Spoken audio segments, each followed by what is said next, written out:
That's great.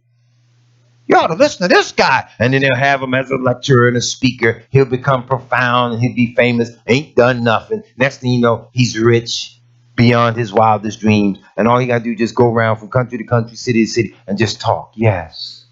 I talked with Father Lucifer, and he said he doesn't know why those black Hebrews don't like him. He is thus good. He is bringing light to the earth, and we must killeth thou all of them. And the people, yeah, and cheer it on. And that's how this stuff is born. Barbara Marx Hubbard. This is what I came to earth to reveal. Yours are the powers. Yours the glory. You, all of you who are desirous and ready, and always be a beacon of light unto yourself. You hear that? This tiny band, this brave congregation of souls attracted to the future of the world are my avant-garde, my new order of the future. They are self-selected souls who have come to the earth to carry the miracle of resurrection into action as the transformation of Homo sapiens into Homo universalis. The floodgates of my mind had opened, and it was as if an unseen hand was activating the memory bank of my brain. Didn't I tell you all the word of Yahweh is in Yisrael? It just has to be activated. Well, then the word of Lucifer is in his children. She said he activated it. Listen to what she says. It was as if an unseen hand was activating the memory bank of my brain. I organized nothing. I thought of nothing. I simply recorded the streams of ideas. Sometimes a voice that called itself Jesus. Interpreted authoritatively. In other passages, it seemed as though the voices were those of our elder brothers and sisters who have gone before and already know the way. I feel that I, my normal waking conscious personality who was being a seeker, virtually co-created the text with the hierarchy of other higher selves. Other sections seem to come from a collective species of consciousness. Now, with her mind open to the spirit realm, Hubbard began to see the New Testament in a different light. To her, the New Testament became a book of instructions for the final countdown to the birth selection of a God-centered from the self-centered. In other words, you worship Yahweh, you seek the Ruach HaKodesh, you're self-centered. Get the hell out of the way. We are God. We're now God-centered. All of us are God. That's the crap they teach it. Hey, by the way, I was fumbling around the other day. Good research project for you. Go look this brother up. Yahweh, Ben Yahweh, Ben Yahweh. Just look it up and check his page out. Go to his page. Not a single scripture of truth and salvation. Scripture was there. But I didn't know if he was the son of Yahweh Ben Yahweh, the brother that passed recently. I do not know. But I know I saw presidential Rolex. I mean, forgive me for being detailed. I seen that $35,000 watch straight out the gate.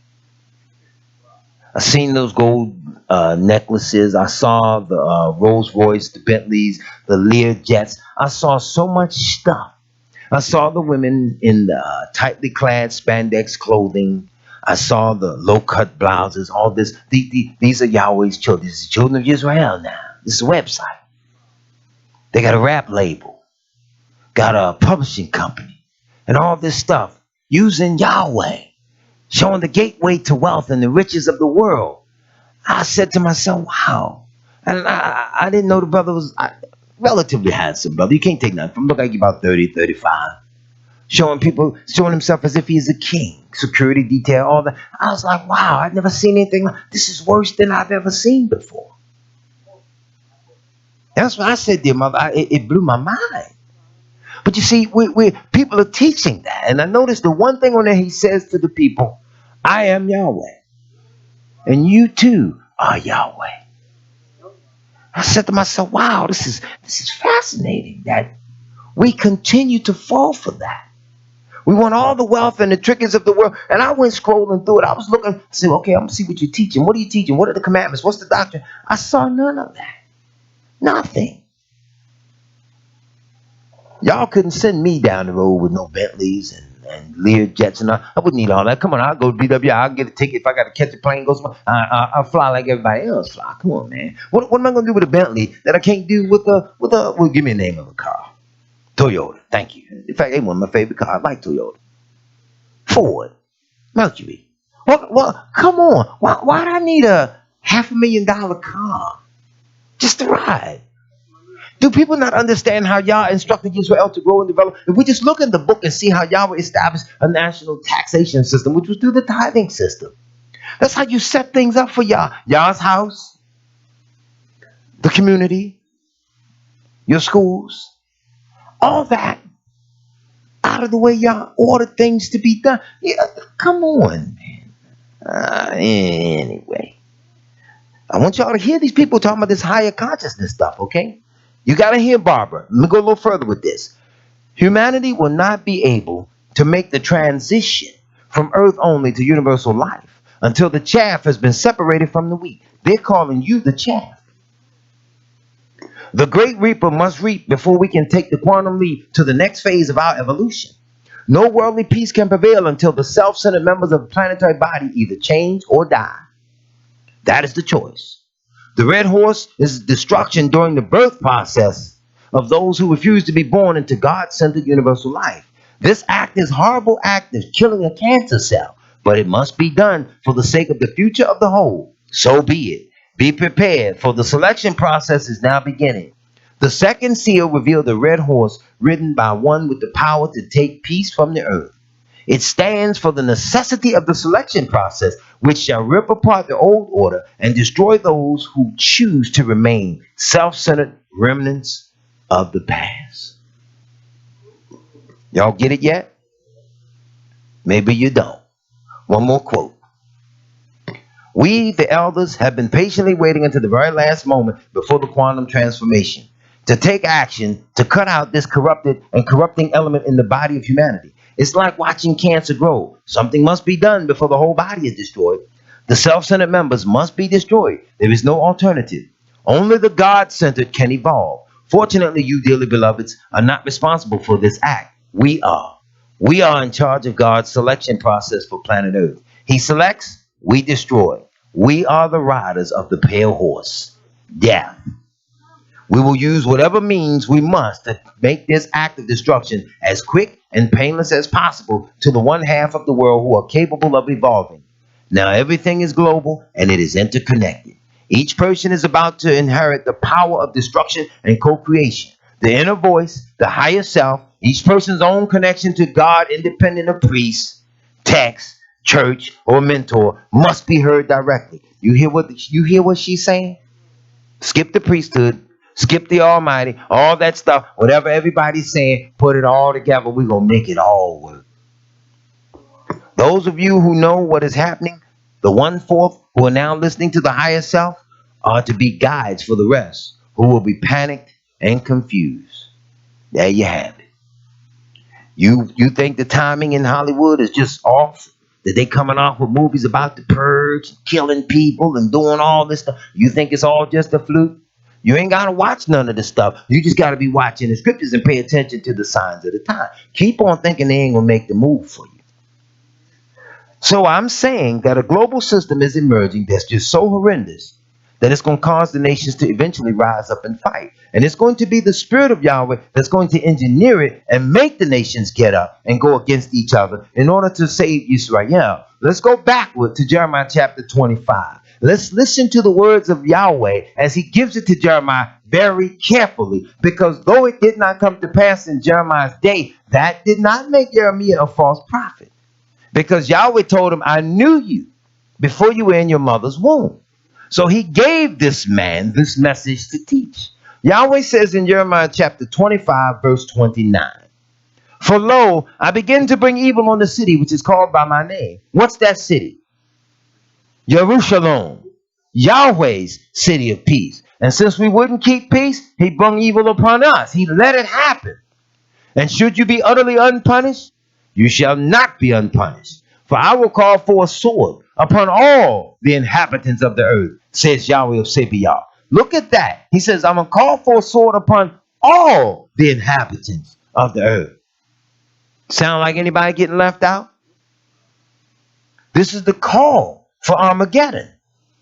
Therefore, in other words, for this reason, prophesy you against all them these words, and say unto them, Yahweh shall roar from on high, and utter his voice from his holy habitation. He shall mightily roar upon his habitation. He shall give a shout as they that tread the grapes against all the inhabitants of the earth. You hear how Yahweh's talking?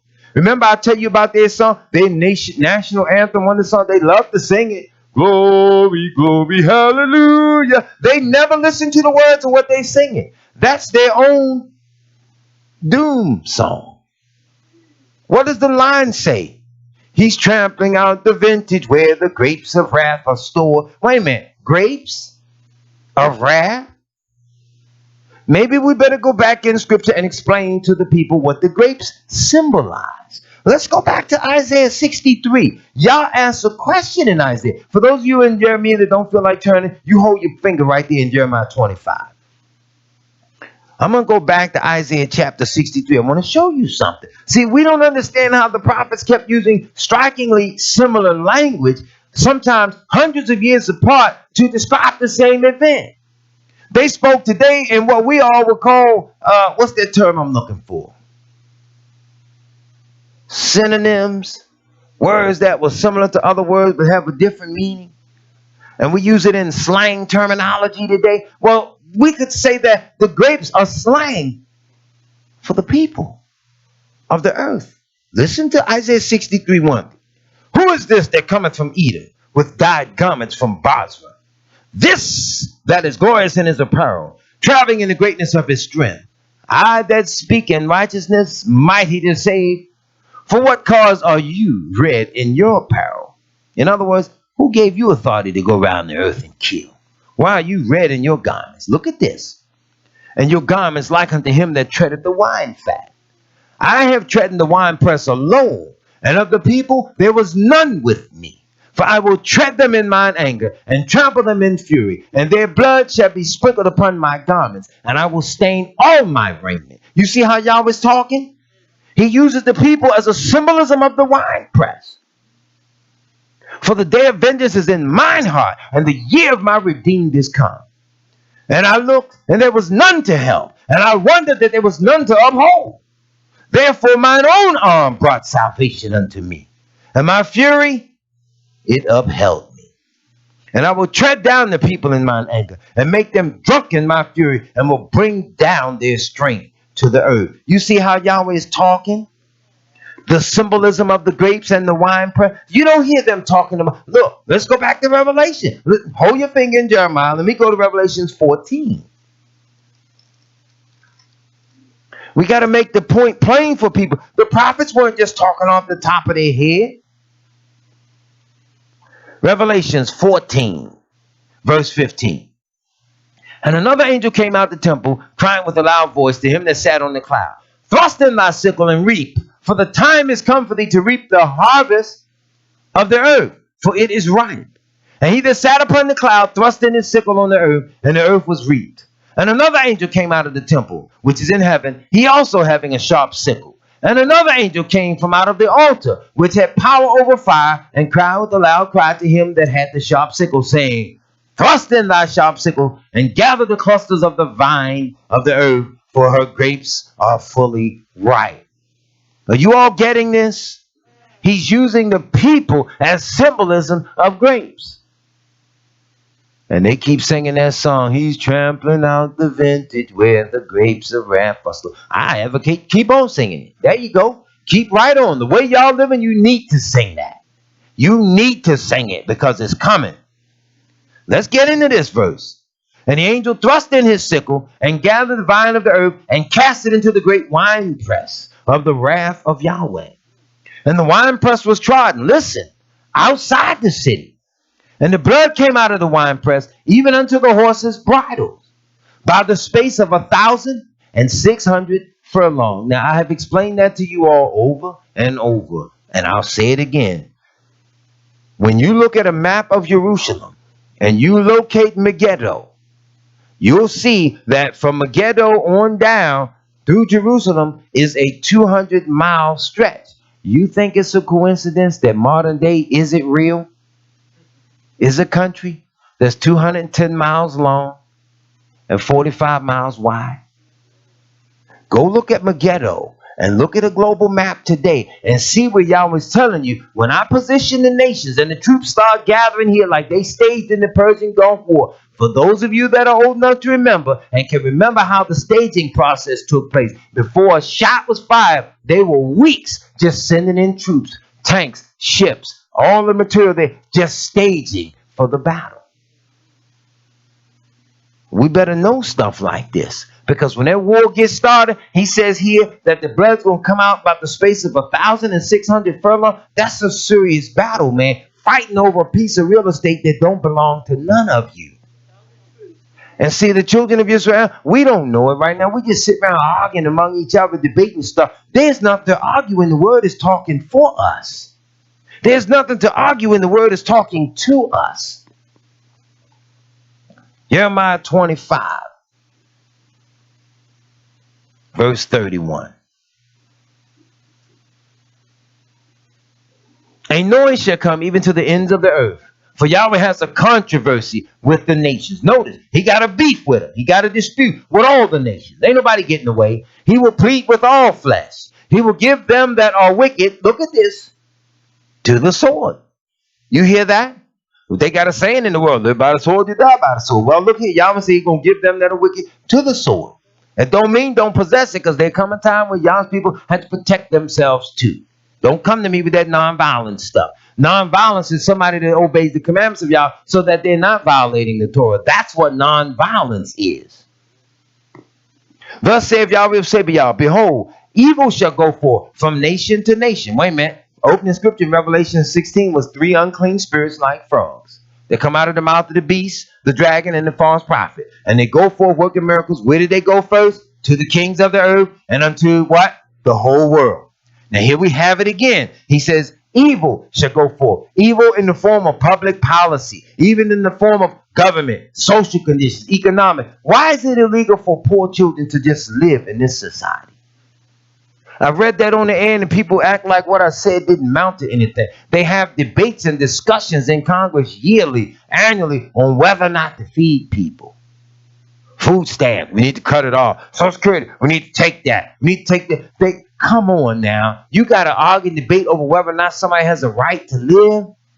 But there's no arguing debate over whether or not you have the right to keep robbing people. Don't we see what's happening? Don't we see we need Yahweh? These men have no chain. There's nothing to restrain them right now. That's why I don't play that. They won't be coming up in here preaching and teaching and talking to me. Won't do it to me. I didn't have them try to muscle in and talk. Man, give me some paperwork. I want you to preach this. What?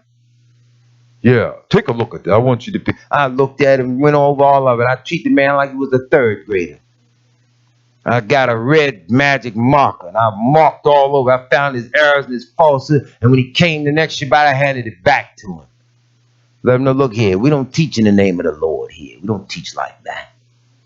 You didn't send you here for you to come in here and teach me. Some people are like that, man. They think that they can't function unless they're in charge of you or on top of what you're doing. I don't play that. Y'all didn't send the Gentile nations to teach Israel. He sent us to teach them. And right now, we messing around pussyfooting with it. I don't believe in playing with them. You don't want your feelings hurt? I tell you what you do. Don't get out of hand. Thus saith Yahweh of Sabaoth, evil shall go forth from nation to nation, and a great whirlwind shall be raised up from the isles of the earth. Trouble coming. And the slain of Yahweh shall be at that day from one end of the earth even unto the other end of the earth. And they shall not be lamented, neither gathered nor buried. They shall be dung upon the ground. Do you all realize how horrible that would be? Such a horrendous smell of dead bodies from one end of the earth to the other. Let me get graphic for you all. That way you can understand how serious this is. Truth be told, you don't want to be hemmed up in a car with somebody done broke wind and the windows ain't working. And you going down the road 60 miles an hour.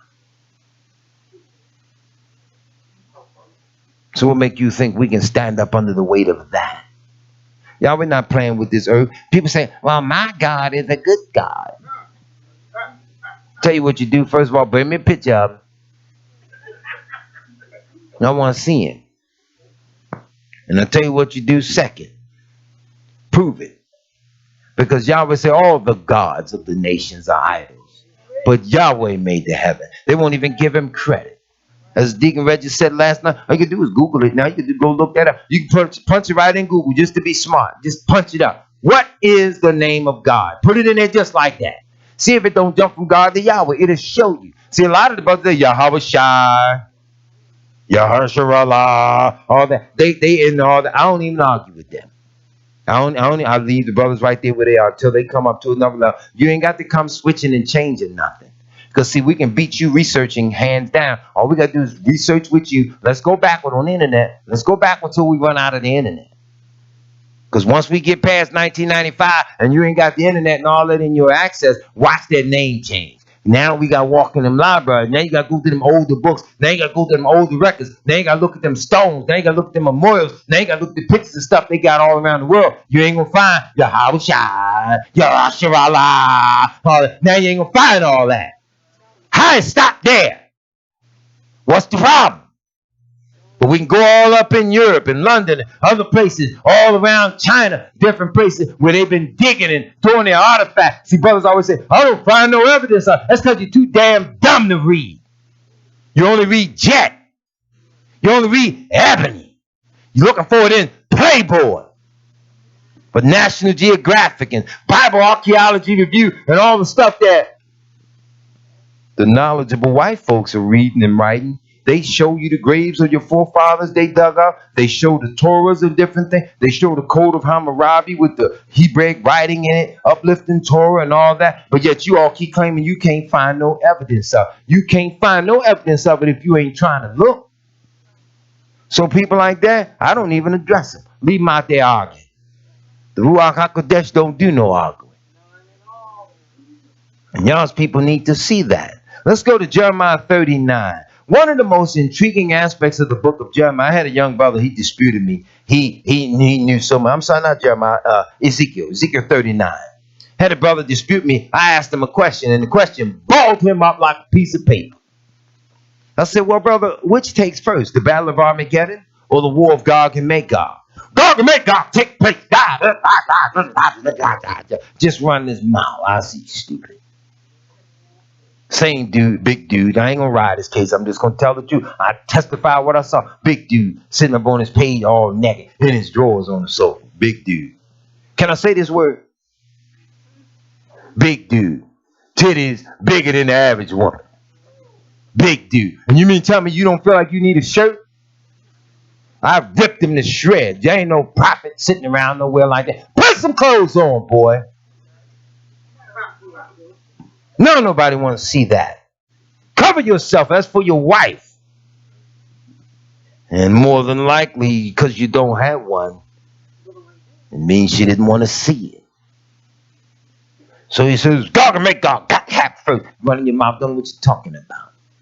See, what we must do, and I'm going to teach this as well. Gog and Magog are the communist nations. That's Russia up there. You can get a ruler and find Israel on the map. Set that ruler down and run a line straight up. See if you don't end up in Moscow. You end up right up in Russia. And you can track and trace that. Because after Yahshua sets the kingdom up, Shaitan will be banned for 1,000 years. In part 4 of this series, I'll teach that. Shaitan will be banned for 1,000 years. He'll be in prison, incarcerated, locked up. Like Cont said, it won't let him out. So now, anyway. At the end of the 1,000 years, he'll go forward and he'll whisper into the ears of the nations that were there, the flesh that was in the kingdom with Yahshua. These are not people that had the glorified bodies of the resurrected Kedushim. These are the nations that were saved out of the tribulation, who are now in that 1,000 year span of time taught how to obey Yahweh. They're still in flesh, free will in the flesh, but not able to be influenced by Shaitan until the end of the 1,000 year kingdom.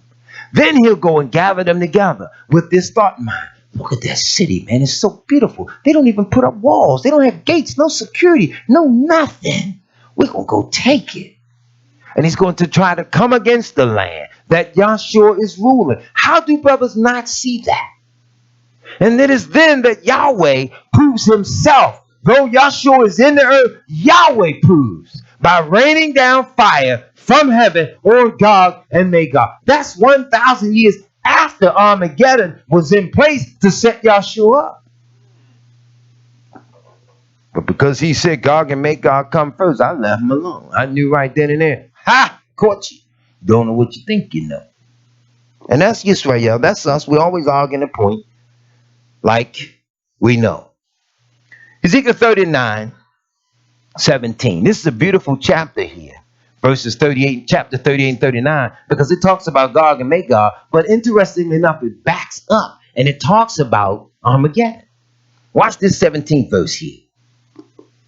And thou, son of man, thus saith Yahweh Elohim, speak unto every feathered fowl, and to every beast of the field, assemble yourselves and come. Gather yourselves on every side to my sacrifice, that I do sacrifice for you. Look what Yahweh said he's going to do. I'm going to feed the birds now. Gather them.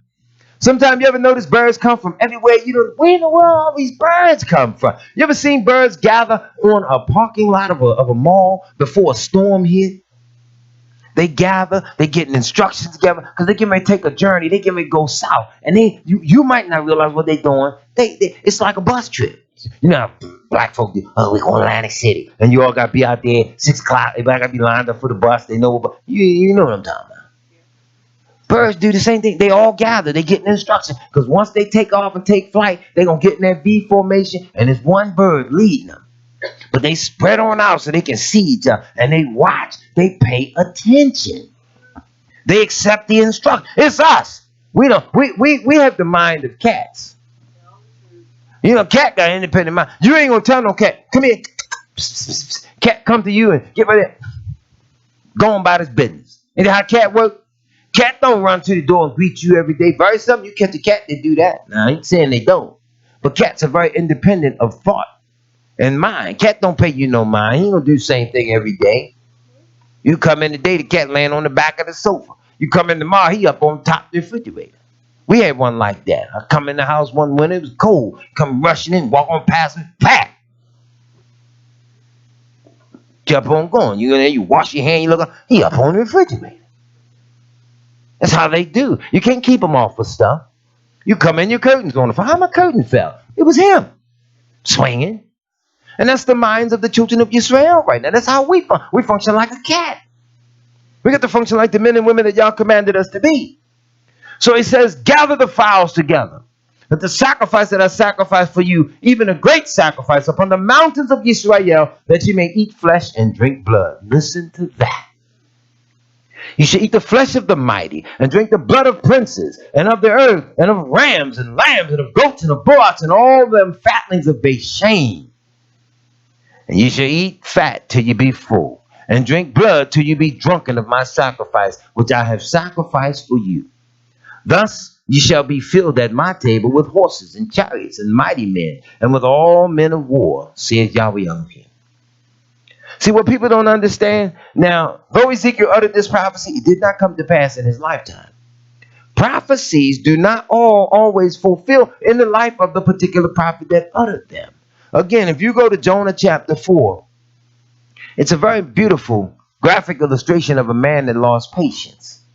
He lost patience with the people and with Yahweh because he knew he was right. But he thought because Yahweh told him to go say it, it was supposed to happen then. No, brother. The people did repent at your preaching. They heard you.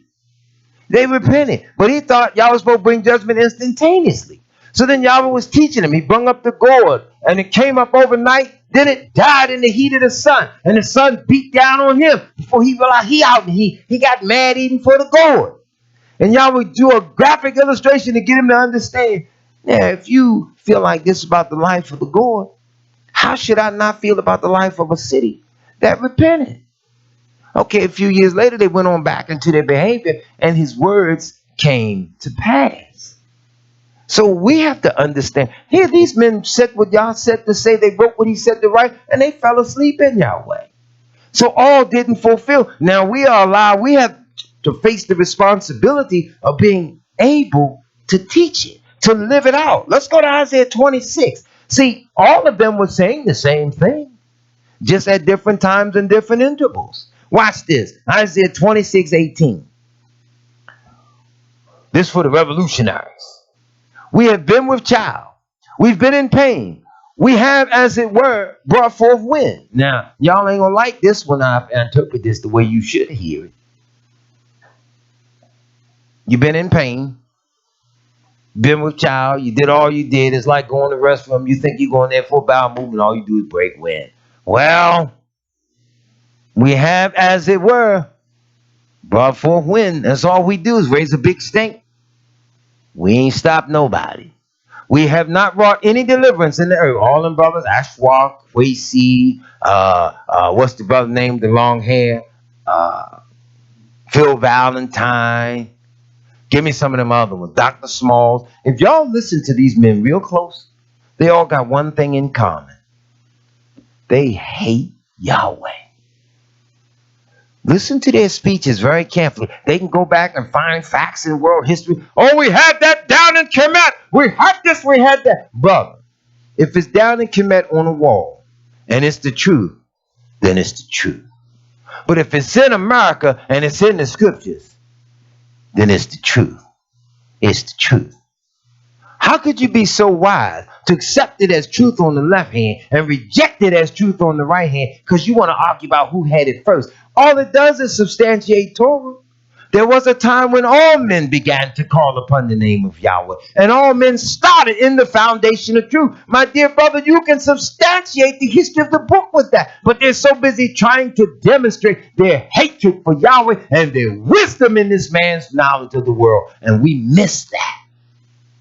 That's why the scripture says the haters of Yahweh should have submitted themselves unto him.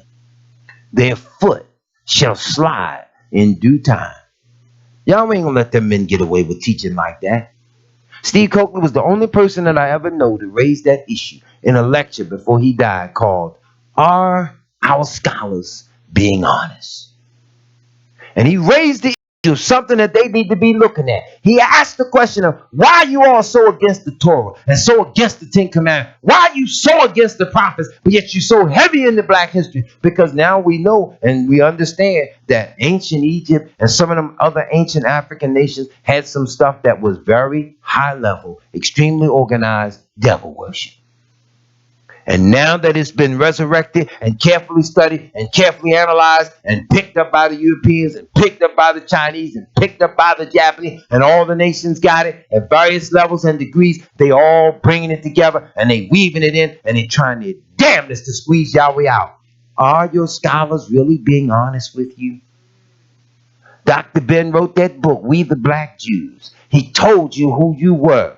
Dr. John Henry Clark said, I never told y'all throw the Bible away. There's some good stuff in it. He kept saying it. They don't listen to that part. All they know is this is older than Yahweh. This is this and that's and that and this and that. That's all they specialize in. And I keep wondering, why are they so hard on Yahweh? Which raises a question from me to you. If all that were the truth, show me one prophecy of Ra that talked about delivering you from your enemy. Show me one prophecy from Ptah that talked about delivering you from going into captivity. Show me where Isis and Osiris and all the others said, I will bring you back to Jerusalem. Show me one prophecy from all them gods. Yahweh talked about it and he gave it to his messenger and we still reject it.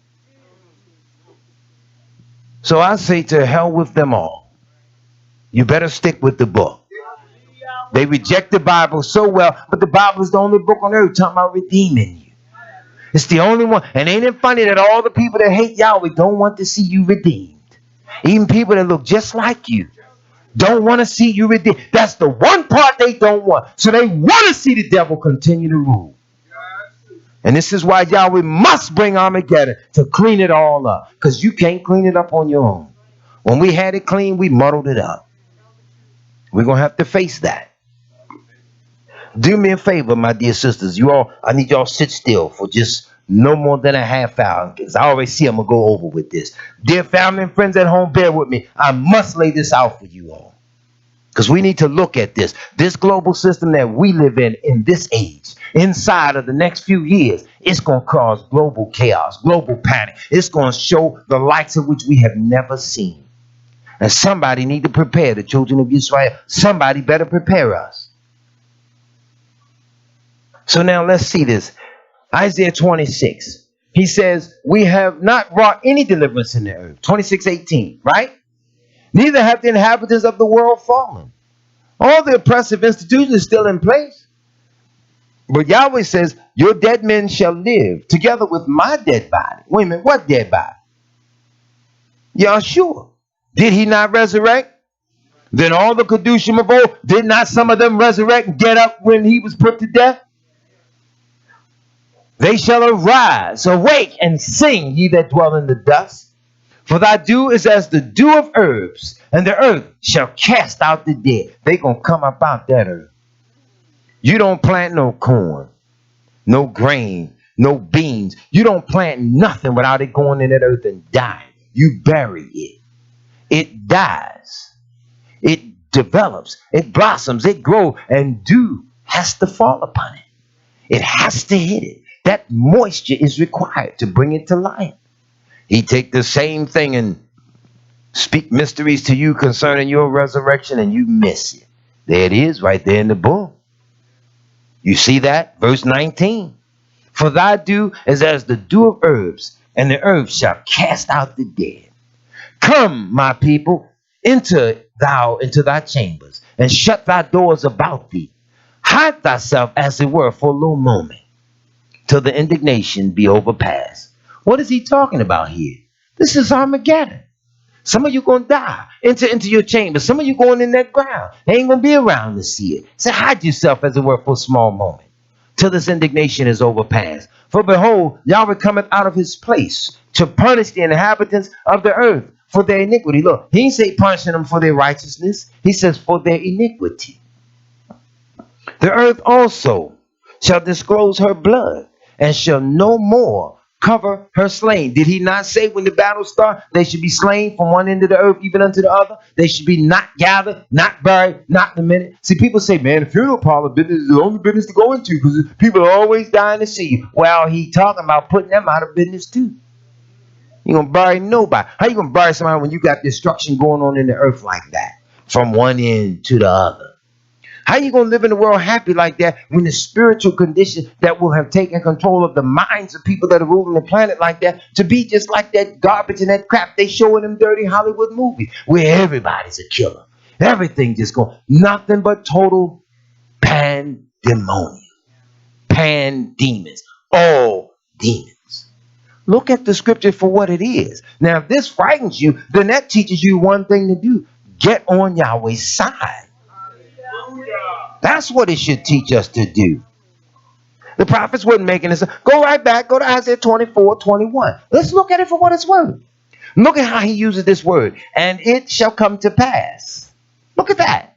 Isaiah 24:21. In that day that Yahweh shall punish the host of the high ones that are on high, and the kings of the earth upon the earth. Look, he's going to punish them.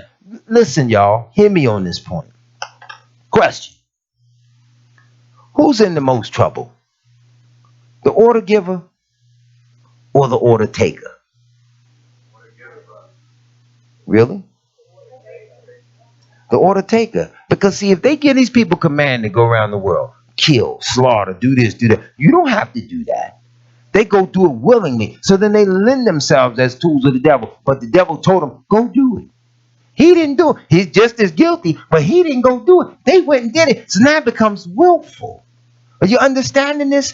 This is serious. So it becomes so willful on their part. He said, I'm going to get the kings. This is how he spare. This is how you get your slaves in the kingdom age. Tell this thing like it is. Look, and they shall be gathered together as prisoners are gathered in the pit. Now, ain't that what they call the bullpen when you get locked up? Oh, I was over there in city jail, man. I was in the pit. I was in the booking. It's that one room where everybody at.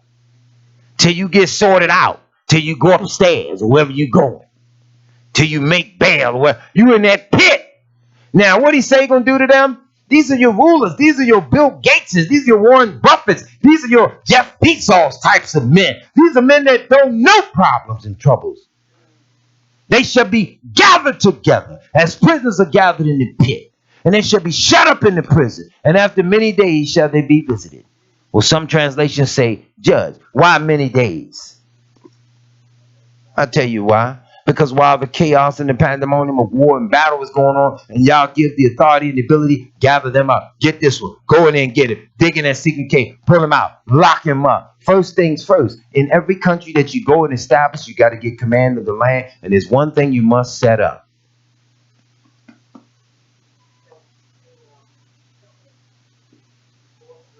Bingo. You must set up law.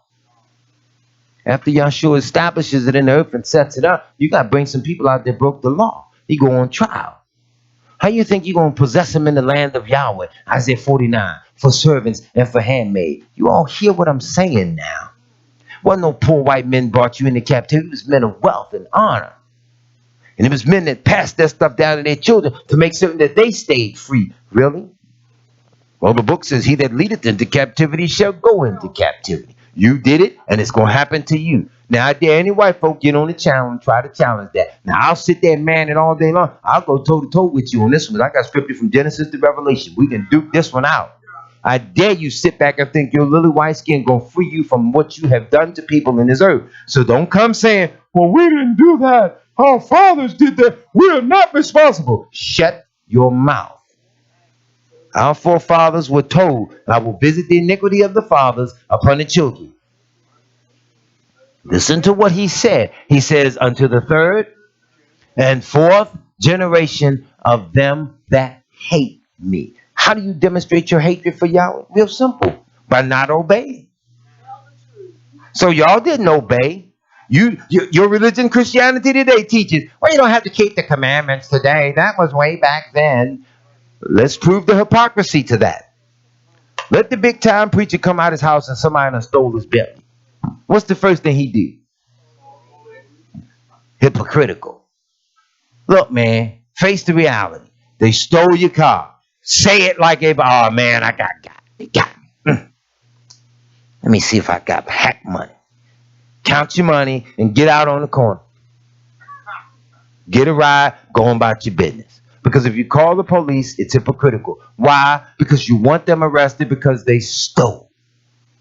If you don't have to keep the law, which plainly says, thou shalt not steal. If you don't have to keep the law, then you got to accept the fact, well, he ain't done no harm. He took my car. I'll go buy another one. Same thing with murder. Don't be calm. Don't be looking for it to get solved. Sweep the body up. Get them yourself. Take them on in the house. Bathe them, clean them, purify them. Dig a hole in the backyard and bury them. Set a marker there. That's what the scripture says. Do says bury them. You find the dead, then the mysterious devil, you always say bury them. Mark them. It'll be a reward for you in the day of judgment. They don't know that's in the book. So people have to be taught what's in the book. Damn our personal opinions. Teach what's in the book. And they shall be gathered together as prisoners are gathered in the pit, and shall be shut up in the prison, and after many days they shall be visited. Then the moon shall be confounded, and the sun ashamed, when Yahweh of Sabaoth shall reign in Mount Zion, and in Jerusalem, and before his elders, gloriously. Why is the moon going to be confounded, and why will the sun be ashamed? Because the beauty of Yahweh's presence, his magnificent holiness, is so pleasant to the eye, so beautiful and so bright that the sun can't shine bright enough to outshine him. The moon cannot shine bright enough to outshine him. So can you imagine that kind of power in your presence as a nation? And this is sitting in the book, and they won't teach that. You get up tomorrow and go to church. Go test them, please. See if they saying this in the morning services. Praise the Lord. God is good. See? That's what they're going to say. And the people going to go there and feel good. Ooh, child. I didn't feel like coming this morning, but I'm glad I put these slippers on my feet. Ooh, child, Pastor, please. And you want to tell somebody what he preach about? Ooh, child, I don't know. He was just on fire. You said, well, if he wasn't, he gonna be. I'm telling you right now. I don't care how people think of me. I would rather preach and teach and tell you the truth if all of you got mad with me. I'd rather you all be mad with me for telling you the truth than to stand here and lie to you and you all happy and Yahweh be mad with me. He's the one that counts. So nah, I ain't worrying about no prestige of man and man's honor and all that. They ain't gonna like you no way. Even when they all on the same team, they don't really like each other. They don't love each other. Come on, man. Look at how they do each other, man. So we don't know that. Let's go back a little further. Let's get to the meat of this. Let's go to the book of Joel, chapter 3. See, people they have not been taught the beauty of how y'all's gonna wipe these nations out. Because see, if they was taught the beauty of that, then they would get to do like the school, William H. Lamell Middle School. Well, it was junior high school. If they understood this, then they would get the beauty of laying back like the school did the school bully that day when my man beat him. See, the whole school knew the beating was coming down. And people were relieved before it even happened. It was like over with before it got started because people were happy already knowing my man said he's going to beat him up. And we know he can really throw him. So everybody was happy. So Yisrael should be happy enough now to lay back and look at Rockefeller. Well, he gone now, hallelujah. But you look at Bloomberg or Zuckerberg or others and just say, y'all were going to get you. And then when they come in your town, they get them world famous speeches and you stand there and you just looking and smiling. He said, man, you said that man was smiling at me? And he said, no, I didn't like the way he was looking. He looked like he knew something. Yeah, he did. You know, y'all were going to get you.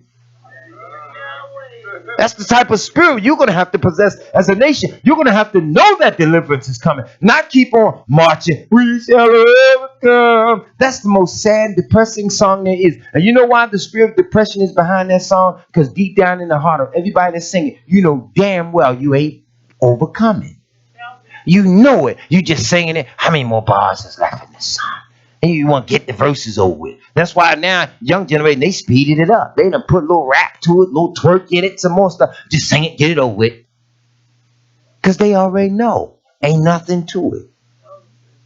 But when you open this book and start showing y'all as people the pinpoint precision with which y'all's going to deliver them, nobody like that part.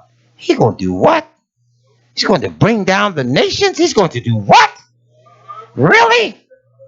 I better get all of my money out the bank. Well, you said your silver and your gold ain't going to be no good to you. He said they shall cast that in the street. We shall do what? He says there'll be weeping and gnashing of teeth. Who's going to gnash their teeth? Who's going to weep? They don't like it. Joel 3:9. Listen to the beauty of how Yah speaks. Listen to this. Proclaim ye this among the Gentiles. Look at now, proclaim. What is preaching? And preaching ain't a proclamation. When you're preaching, you're proclaiming the good news, right? Am I proclaiming some good news to you all? Look what Yahweh says. Proclaim ye this among the nations. What are you supposed to tell the nations? Prepare for war. Wake up the mighty men. Come on, Marine Corps. Get on up. Come on, Army, Navy, Air Force. Come on now, get on up. What's the new one he created? The U.S. Space Force. Almost like Spaceballs or some old silly Hollywood movie. Come on. He says, get up. You want to fight? Here's somebody that wants to fight too. Prepare war. Wake up the mighty men. Let all the men of war draw near. Let them come up. Beat your plowshares into swords and your pruning hooks into spears. You know what's funny about that? You look on YouTube, look up guns on YouTube. You can see white folk making guns out of damn near anything now. I saw a man take an aluminum bat, an aluminum baseball bat, and he hollowed out both ends. And some kind of gun he had, he took that in there to suppress the recoil of a 50 caliber machine gun he had. So then a child can stand there and pull the trigger. Pow! And it ain't no jump back, kick back. He did something with the bat. I said, look at it. You beat stuff that ain't even a massive major weapon. You take it and use it as an instrument. These people have a killer spirit by nature. Look at the little wicked white women who social service was on their case. And rather than took all 6 black children, took the babies and jumped in the car, high speed, and drove off the cliff. Now, you tell me, I want to fall in love with somebody that got a mind that could just snap off and kill me at any given time. No, man. We have to pray hard that type of spirit, we've been around these people too long. These people have kill the whole world and feel like they've done no wrong? Do you all see why they're calling the police on you in Starbucks? Calling the police on you in Safeway. You ain't safe in Safeway long as they're on the planet. Damn, why don't somebody ban them for a change? Kicking your children in day. I saw a video clip, the little man kicked the little black boy in the daycare center so hard. Why don't these little children have fathers that can represent them as men? I ain't sitting up in no damn court with you and you murder my child. I know what the Torah says about it. He says, if any mischief shall follow, and then you shall give life for life, head for head, tooth for tooth, foot for foot, and an eye for an eye. I'm not sitting in no court so your friends can let you go free. I'll get every one of you. Damn playing with you. Play day is over with. Pray like you ought to pray, Israel. They hate you. When are you going to see it? They hate you. You can cooperate fully and still die. And you tell me you're going to go to heaven and the Almighty going to welcome you? You have that kind of mind, that kind of spirit. And in the event you ain't been around them, they have a spirit that can cast off on you because they feel that they need to be the dominant. Well, no, let's do it like this. That's what the little man did to me. Like, well, we need to do it. I said, no. Let me explain something to you. I'm only going to say it one time. I said, the man asked me to do a specific job. I'm here to do that job. You are here making a suggestion. And I just stood there and looked at him. I didn't say another word. He knew what I meant. You're just making a suggestion. I know what the man told me to do. I know what we agreed to. You're just some random know-it-all that lived in the man's neighborhood. He's the man's neighbor. I'm going to fix the man's house. He's telling me what to do. I let him know. I said, man, get the hell on down the road. See, we as a people, we don't stand up like we ought to. A lot of times we just take stuff off of people that we should not be taking. Sometimes you're not wrong to set people straight. You say, well, no, I got this. You go ahead on down the road. You're not wrong to set people straight. Don't let people rule over you. This is how we lost our chances at salvation. We let people rule over us that did not know what they were doing. They didn't know Yahweh. And now we're out here suffering today. We have taken on their spirit. There were a time when you couldn't even find a black atheist. Today we don't even believe in the Most High. We had a spiritual connection to the Most High. Now we think like they think. You can't think like they think. And if by chance you got that little friend that's in the office cubicle that live in the neighborhood that's down the street around the corner, somebody that's fairly decent or fairly neutral, then I understand that. We're not talking about that. Because some of them are striving and going to be in the kingdom like everybody else if they do right. But I don't like snakes and I don't like spiders. And I don't sit around trying to debate and figure out whether or not this snake is poisonous or non-poisonous. I ain't got to count them all as an enemy until I see them do better. And they do better the further away from me that they get. You hear what I'm saying? And that's the I'm sorry, I hate to have to do that to them. But this is what their hand has called for. We did not do this to you. Your hand has called for that. Your history is replete with examples where we have befriended you and we have died. History is replete with that as an example. How much more can we take in not learning the lessons of history? Come on, man. Charity begins at home before it spreads abroad. Then you know how to treat the stranger. The Torah teaches you that. Come on, man. People get offended because you set them straight. Nobody wants to be told what to do, truth be told. That's black people today. You can't say anything to us, especially if we're wrong. Leave me alone. I want to be wrong in what I'm doing. I want to do because it feels good. It ain't going to feel good in the lake. It ain't going to feel good in the lake. The most you can do is warn people today. Get the blood off of your hands. Joel 3:9. He said, proclaim it. Beat your plowshares into swords and your pruning hooks into spears. Let the weak say, I am strong. Did not Kim Jong-il stand up to him? I ain't giving up nothing. I shoot a missile anytime I choose. Hey, I shoot one now. Watch this. Boop, hit the button. Missile go up in the air. America was threatening him. You're going to see hellfire, fury, the likes of which, you know how he can't talk. The likes of which you've never seen before in the history of seeing, before in the history of seeing. That's how he is. And people are like, oh, wow. Then you got a whole group of preachers out there saying, he's going to be the most pro-black president that there's ever been. Really?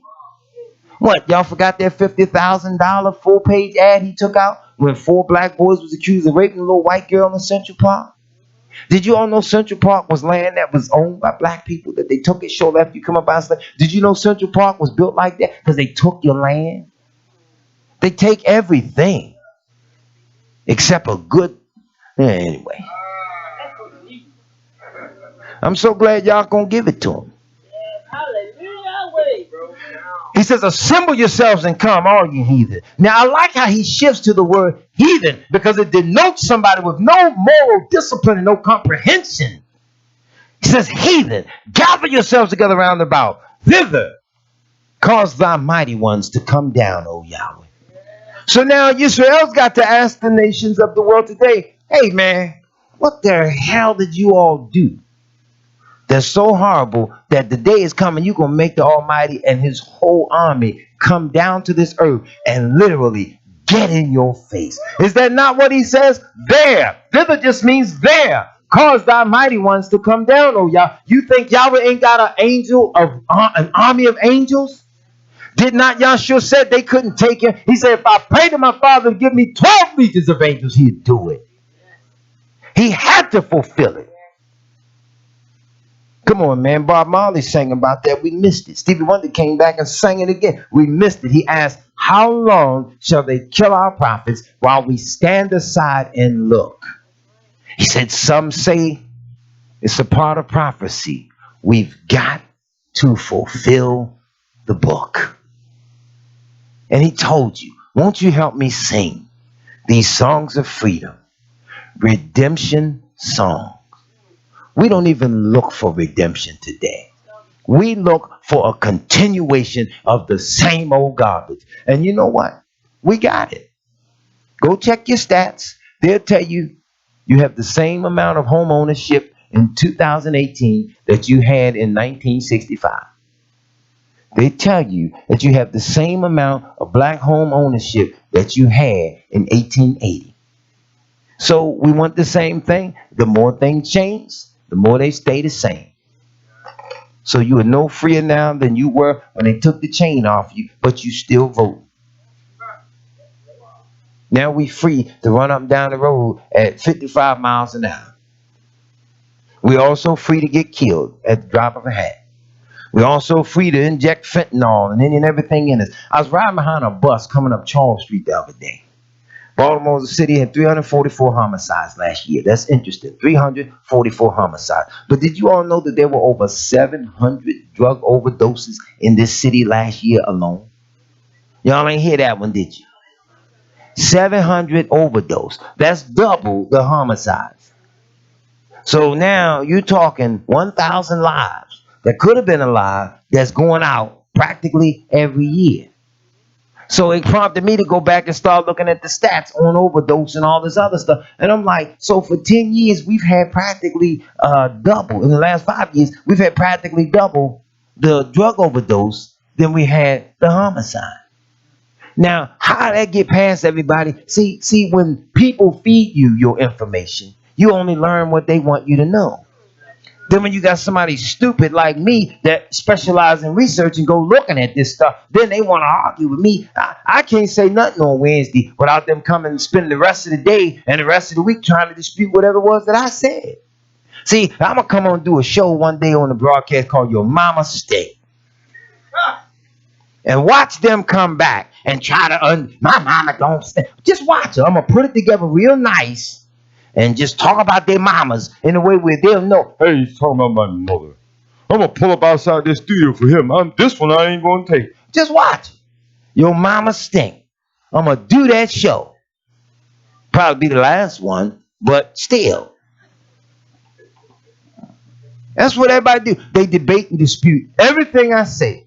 I can come on air and say, praise Yahweh, it's a beautiful day, the sun is shining. Oh, it's raining. You can dispute Yah's word all you want. You ain't going to change nothing. So Yah says, let the heathen be awakened and let them come up to the valley of Jehoshaphat. For there will I sit to judge all the heathens round about. Now I want to stop right here and bring a point. Jehoshaphat. He says, there will I sit and judge all the heathens round about. You go to Second Chronicles 20 and 20. You can pick up actually around that 17th verse.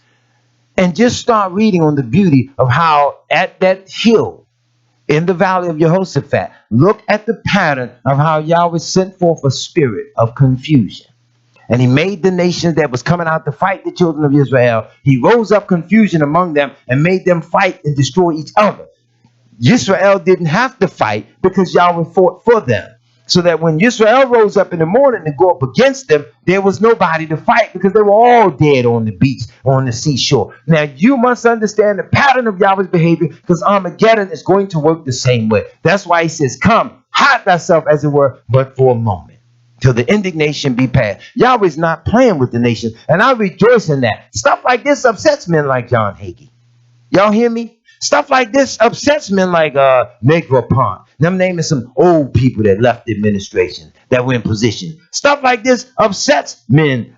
What's them former national security advisors and people, Condoleezza Rice and others. See, they know something's coming out of heaven that's going to overthrow their power in a way that no so-called black liberation movement could ever approach. They just waste money doing counterintelligence and surveillance on you because this move that old gay boy J. Edgar Hoover said to prevent the rise of a Messiah, they knew Yahshua had to come from among you. Notice he didn't use the word Christ. He went as close to the Hebraic language as he could because he was trying to convey an Afrocentric construct, a black perspective on something. And that's why he used that word, prevent the rise of a Messiah. Where have you ever read of it in any other government intelligence report since? They used it because they want you to understand salvation is of Yahudim. They know where it's coming from. Come on, man. Remember Robert Kennedy's statement? Robert Kennedy made one of the most profound statements a politician could ever make. Robert said, let's quote it the way he said it. Robert said, what if God is black? What if, after all of our mistreatment of the Negro, and we die and get to heaven, and we get there, and he's black? What then? What will our reaction be? Good question. He caught it in the head as a result. But good question. I'm telling you all, don't you think they don't get mad when some of theirs get fuzzy-eyed to them, which is visions of clarity to us. Don't think they don't kill each other. They say, he ain't seeing straight. Whereas in reality, he is seeing straight. He's seeing the truth. And he ain't liking what he's seeing because he realized, I'm going to get burned because I was listening to you. Kill him. You all must understand that. These people make pacts and deals with the devil. I pulled the book off the shelf the other day that I promised myself I was going to read, because I thought it was interesting that their reign or their dynasty lasted roughly 100 years. The book is called The Rockefeller Century. And I was always curious to say, hey, wait a minute. Yeah, John D. Rockefeller got rich, cut that deal with the devil, the Rothschilds. He did some stuff, and some stuff happened. Then he had a son, and John Jr. kept on going with it, first billionaire in America, all this other stuff. Then John Jr. had them 5 boys and that 1 girl. And he was able, when they were little bitty children, like 5, 6 years old, he told them which each and every one of them was going to grow up to be and or do. And they all grew up to do it. He said, David going to be the one to run your empire. He was the baby. And he ended up doing it. So they wrote the book called The Rockefeller Century. So for well over 100 years, this family gathered up all the wealth, all the power, anybody in America, anything needed to get done, they was going through Rockefeller. They wasn't going through no president. From Truman on up to just before Redhead got in the White House. He was in all of them's ear, telling them what to do. So the Rockefeller Century is over. And I was like, well, if that's really the case, who stepped in to fill them shoes? Because whoever that is that's filling them shoes is pushing North America and running stuff in the direction where now, whatever that was that they were connected with Shaitan, he got to be given some earthly figure. Remember the scripture says, they go forth unto the kings of the earth, working miracles.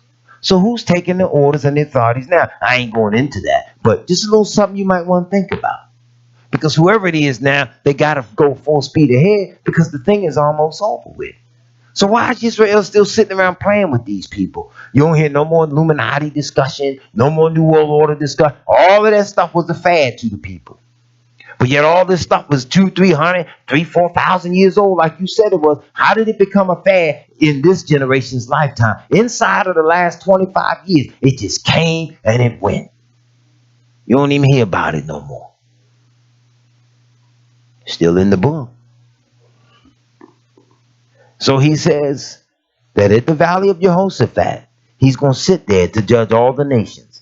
Put ye in the sickle. Look, he's still talking about the sickle. For the harvest is ripe. Come, get you down, for the press is full. The vats overflow. Their wickedness is great.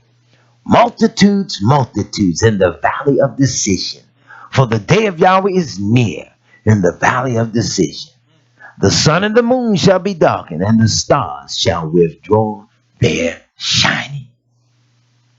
Yahweh also shall roar out of Zion, and utter his voice from Jerusalem, and the heavens and the earth shall shake. But Yahweh shall be the hope of his people, and the strength of the children of Israel. How'd we miss that verse?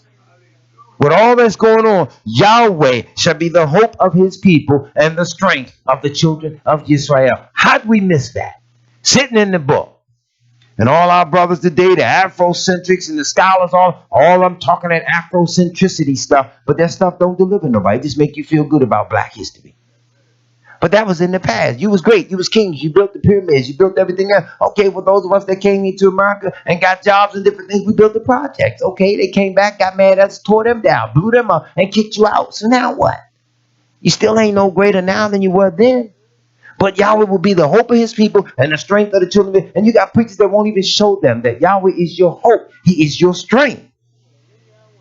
Let's back up. When you go to Jeremiah 25, starting at the 15th verse, you see a real interesting pattern. A pattern that should be frightening. And I'm not going to read it all. You can look at this at home in your own convenience. Read the names of them nations, because these are nations that are in this earth. Don't come with this they died out stuff. These are people that are well alive today. For thus saith Yahweh Elohim, this is Jeremiah 25:15. Take the wine cup of this fury at my hand. Now notice he's still dealing with the grapes and the wine.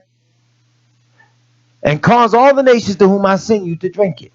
And they shall drink and be moved and be mad because of the sword that I will send among them. Look, Yahweh's going to engineer it, going to make the nation so mad, so angry, they're going to fight one another. After the system get in place and the unfairness of it really kick in, sure enough, people going to go off. Nations going to go off. This is what's going to set the battle of Armageddon in place. Now, the most interesting dynamic about Armageddon that preachers will not say is in Revelation 19, where he says, I saw the kings of the earth gathered together and their armies. Gathered together to make war against him that sat on the horse and against his army. You know for a global, solid fact that these nations are all suffering from demon possession, which on a social scale, the most you'll see it as is mental illness. Either way you want to see it, you know they're out of their mind anytime the Most High is coming to claim his children and take his earth back, and you decide you're going to fight him. You are out of your mind, and that ain't nobody you want no affiliation with. How you going to fight the Most High and win? You don't even really, they ain't even really happy showing you in movie aliens coming to get with them. If you're that happy, they ain't gonna fight them. Why does Hollywood make everything that come out of the heavens ugly? You all are missing what they're trying to say. They're trying to get you on their side by portraying negative imagery of the Most High, so that if something does come out the sky to get them, we all will be ready to fight against it, because the good old Americans are always right. Think about Hollywood. I'm telling you, there is a book. I spent $75 on this book. I don't waste my money reading. I read that stuff and track it back to the Torah. This book was called Movies, Myth, and the National Security State. And it talked about the history of Hollywood ever since it emerged. And it always had a connection with the U.S. Department of Defense. Why is that? Because you needed to control the minds and the thinking of the people. You need to portray stuff in a positive light. And they broke down all of the different movies. When America was going to war with other nations, they always had to simultaneously release movies, show the military in a good light, to get you to relax, to get you to be calm, to go along with it. We are not understanding mind control, which is another subtle form of worship. Because if you give your mind over to it, you worship that. That's why you don't hear no ministers going up against it and bringing it out. They don't want to talk. Jeremiah 25, he says they shall drink and be mad because of the sword. Then Jeremiah says, then I took the cup at Yahweh's hand and made all the nations to drink unto whom Yahweh had sent me. Now this was spiritual. This was a dream. This was a vision. In the dream, Yahweh sent them to the nations. Go make them drink. Make them sip. Make them drink. So in the dream, he went to do it. But this is spiritually symbolizing the word. Take this message to him. Oh, you're going to, at the appointed time, you're going to be drunk in the spirit of your power, your arrogance, and your might. And I'm going to make you fight each other. Because I'm going to get you out of the way of my people so that I can restructure this earth. This is what people don't want. This is why all the activists in Baltimore today fight me, because I don't even have to talk about this, just alluding to it, touching on this point in the Bible, that point here, that point there. They know it all leads up to something. What is he building up to? Those people know what's in the book. They just don't want you to know what's in the book, because if you know what's in the book, they know it's over for them. Not that you coming to get them, not that you overthrowing them, but you're going to start living right. You're going to place less emphasis on all the things of the world and more emphasis on your soul salvation, which means you ain't paying them no mind. I'm not impacted by people getting arrested in Starbucks because I don't patronize them. See, I'm not getting thrown out the Waffle House because I don't patronize them. If more and more of us are thinking like that, you would see that and say, oh man, well, that's a shame that we still got to feel like we need to run to them. Go home, make your own damn waffles. We don't understand. So if more of us felt like that, you start messing with their money. It's the same equivalent of a hustler moving in on another hustler's drug corner. He get mad. You ain't selling that around here. It could be garbage. He just don't want them taking none of his money out of his. So then it's the same with us. They don't want you boycotting them, but yet they don't want you in there. Sounds psychotic to me. Wait a minute. I can't come in and eat because you don't like me and you don't want my money. So I can't go over here and tell my people, well, don't bother them. They don't want us in there. And wait a minute. Somebody crazy. The white man told me that you need to be more like Martin Luther King. You need to shut the hell up and die. Why would you say that to me? I said, well, let me see if I got it straight. Didn't Martin Luther King get murdered by the United States government? There's a book called An Act of State. Go read the book. It breaks down the whole lawsuit of the King family, how when Kunstler and others got all the files and the evidence together, they confessed that the United States government was plotting to kill the man anyway. So they quietly paid the King family off. Don't tell the people. Shut your mouth. Here, yeah, we did it. All right, be quiet. So you admitted it. So I told the little white man, why must I act like Martin King to appease you? To hell with you. Martin got shot by a white man. Malcolm didn't want to be nowhere near you. Which sounds like you all should have threw a party. Hey, yippee-ki-yay, what's the goal? You killed him too. Now, sounds psychotic to me. I can't be with you because you're going to kill me. I can't get away from you because you're going to kill me. What the hell do you want? Ain't but one other alternative left. Got to kill you. It's in the book. It's in the book. Now, as if their psychotic nature don't get worse, they get mad when you say that and start plotting to kill you. So the Almighty says, this got to stop. I'm coming down. I got to kill him. He's not coming to kill me. He's coming. I got to kill him. I'm going to invent nuclear bomb. I'm going to make nuclear weapons. I'm going to make massive weapons of this. I'm going to make everything I can make. Because when he comes to fight me, I'm going to fight him. So then there is no recovery of that European male Eurocentric mindset. All you got to do is shut up and go away and just study the history of the European world's wars. Just study the destructive nature of what they do in the earth. They experiment with everything. Everything. Turn everything upside down. And it all has accelerated within a 500-year span of time. Since the coming of Columbus, you have wiped out the planet. Worse than a virus. Worse than a disease. They're worse than syphilis. They're worse than AIDS. Whatever the hell it is that drives that mind, Yahshua himself is the only cure. And he has to kill that spirit. So their system, man, these last four messages of the age, this thing has to be told to the people of Yahweh. Let's go back. Israel, I'm going to wrap this up as quick as I can. I got a few minutes here. Y'all can break. About what time y'all generally break out of here? About 1:30, quarter? Give me about 10 after 2. Y'all can just dip. Is that fair enough? Give me about 2:10. Y'all, that way that be y'all signal. By then, that gives me a good 20 minutes to run. I appreciate that. See, Israel's got to understand something. Let me highlight a particular point I mentioned. 1 Corinthians 13:9, I think it is. It says, "For we prophesy in part, because we know in part. But when that which is in part is fully come, then that which is in part shall be done." In fact, let me just turn. Why am I quoting it? In case I can't get it right, I'll go turn right to it, right? Wouldn't it be the logical thing to do, Elder Johnson? That's what the people at home probably saying. Turn to it, dear brother. Let me go there. Let's see. For we know in part, prophesy in part. But when that which is perfect is come, that which is in part shall be done away. I'm saying this to Israel because this is what the prophets did. They laid out the precursor for Armageddon, the directions to look at, all that was to take place. Jeremiah 25 lists all the landmass, all the regions, all the nations to where it's going to start. Isaiah, I believe, 28 lays out with precision where you'll see the first line of troops go when that battle is about to start. For those that are alive, he makes the thing so plain at the mouth of the prophets, but then it gets jumbled up because some people got a hold of the letters of the prophets in the writing, and then they broke it into chapters and numbers. Y'all hear me? See, it's like listening to a rap record and you don't understand what they're saying, so then you got to slow it down, start writing down. Yeah, this is how they did the scripture. Don't nobody write no letter like this. Dear Brother Joe, verse 1. How are you today, my friend? It's good to be writing you. Verse 2. Need to borrow $20. Verse 3. Please don't say no.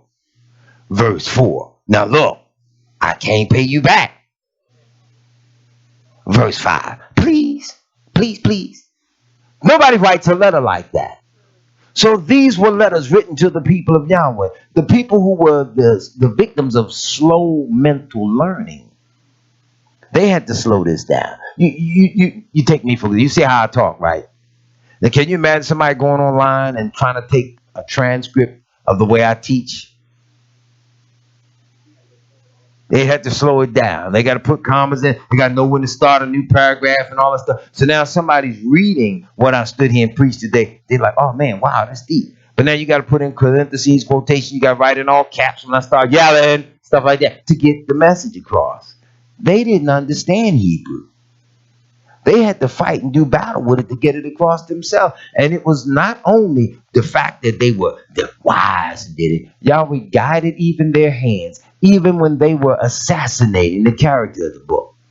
He let them take out what he allowed them to take out. But to test your own strength of the Ruach, it's within you. So some of this should alarm you when you look up and realize that it can't possibly be true. Like all the gods of the nations are idols, but God made the heavens. Something will speak to your mind. Say, ain't no way in the world that can be true.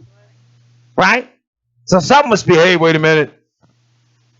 Then you pray for the understanding so that y'all open your eyes that you might be able to see it. Look, these people getting in place now. I read this stuff, man, and I don't waste a lot of time in it. I read faster than the average person. So I look at the new dark age, technology, and the end of future. Yeah, wow, that's deep. That's something I said when I read the introduction. And then when I sat up the other night and light on, worrying some people, but anyway, they don't mind. We told y'all for the kindness of my Isha. She tolerates my ability to read late night. Where is that? Over the last century, technological acceleration has transformed our planet, our societies, and ourselves. But it has failed to transform our understanding of these things. Our technologies are complicit in the greatest challenges we now face today. An out-of-control economic system that immiserates many and continues to widen the gap between rich and poor. The collapse of political and societal consensus across the globe, resulting in increasing nationalisms, social divisions, ethnic conflict, and shadow wars, and a warming climate which existentially threatens us all. You hear them acknowledging our technology is creating a new dark age. We are messing up the planet. They go all into it. It's a segment in here where they discuss the cloud. Check this out. I thought this was so beautiful in the book. They basically say, we so messed up with technology, we don't trust the Most High. But we'll turn right around with all our technological advances and our gadgets. We'll put all our information on a particular a tablet or a phone or computer and whisk it off to a cloud that don't exist.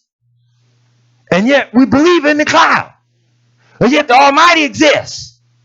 And we don't believe in him. He said it in the book. I was like, check them out. How they actually tell us we've become so stupid and dependent on that which we should even respect. And that which we should respect, we no longer depend upon it. We got the thing backward, Israel. We got the thing backward. I implore you to hold on to Yahweh. Hold on to Yahweh's unchanging hand. And I like that word, unchanging, because he says, I, Yahweh, am the same today, yesterday, and forever. He says, I am Yahweh, and I change not. Therefore, ye sons of Jacob are not consumed. There's hope. And that hope is in Yahweh Shua. And I am glad about that. I rejoice in that. Let's go back real quick. Let's look in the book of Zephaniah. I want to show you all something. Zephaniah chapter 3. This is so profound that I don't know how all this sits in the book. And a lot of these preachers can't find it. Then again, I do know how they can't find it. If Yahweh has hidden it from them, they cannot see it. Listen to this. This is Zephaniah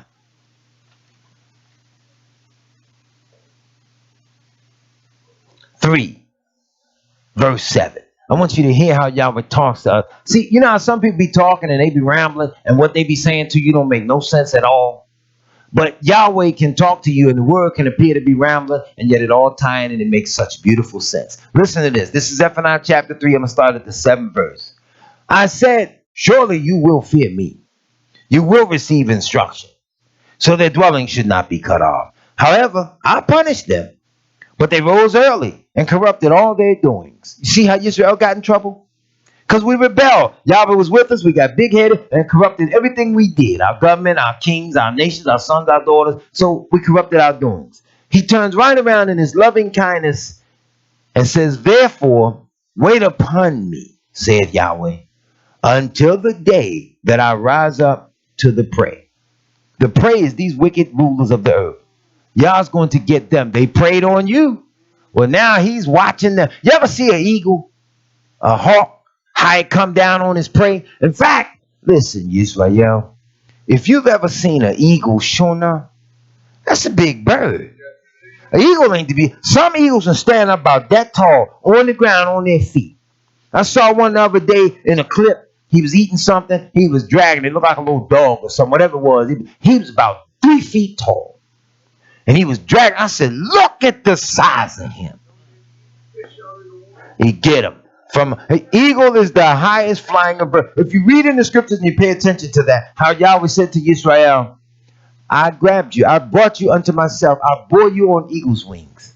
The eagle is the highest flying of all the birds. So Yah uses that as the symbolism. The highest of power took you from among the strongest of nations and brought you out and established you as a nation. See, they don't understand how Yah does such a beautiful comparative analysis of things. His word speaks so poetically to us, it can't help but whip you in line. We're not talking about no church doctrine now where you just, I like Pastor Joe. He just so humble in the word. They don't like me. Because what I say today might step on your toe. Then tomorrow might be on his toe. Then the next day might be on her toe. The word of Yah gets us all. If I find something in the word will bang me in the mouth, ain't nothing I can do but get in line and get right. The word hits us all. So people, you got to teach people it's nothing personal. Ain't nobody slurring or slandering you per se. It's the word. It talks to us all. And it's going to correct us. It's like healing medicine. Listen, something in the weather now. I can't get out in the rain and get wet. I get sick immediately now. That ain't never been my style. If I'm out in the rain and get caught and I ain't got a hat on my head, the next day I'm done. Coughing. My Isha got these remedies from the herbs of the earth, all the stuff she used. Man, put something together up there, onion, garlic. I don't know what it was. I thought I was drinking water out the Potomac River. It was just that nasty. But it worked. Because the next morning I was up walking around a little bit. She said, how you feel? Oh, a little bit better. Which I was, but I was up and I was feeling it. So I was like, well, I wasn't 100%. Yeah, a little bit better. She says, well, I better get you some more. And I was thinking, did that wrong. But she gave me some more. So by Tuesday, hey man, I was back. And we told her, y'all, no Vicks Formula 44, no Robitussin, none of the stuff out there, just the herbs of the earth like y'all command. And I started realizing, I said, wait a minute, I've been going through that for a little bit now. I work outside anyway, so we pack up like that. We work now. One of the brothers on the job, he's funny. He kind of reminds me of the carpenters. He says, I'm not in the Masonic movement, but we'll throw the square down, and when we get 13 drops inside of 1 foot, we got to go. I said, what's 13 drops? He said, oh, that's Masonic code. I said, man, don't play with me like that. So anyway, the point of 13 raindrops in a 12-foot square, something of it, they stop working. So I'm like, I don't need 13. I need 2. It hit me one time, I'm uncomfortable. It hit me a second time, that's my cue to go. So I learned, get out the bad weather. So it healed in such a way, but it did not feel good going down. Yes, Rael, that's how the word of Yah feels.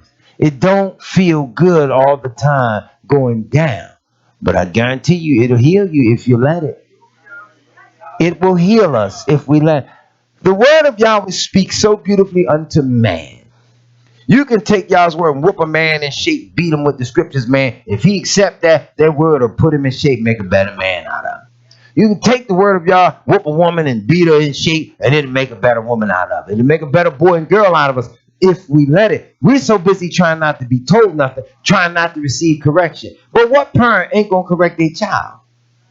Yahweh is not an absentee parent. He is not a bad parent. He's not a deadbeat dad.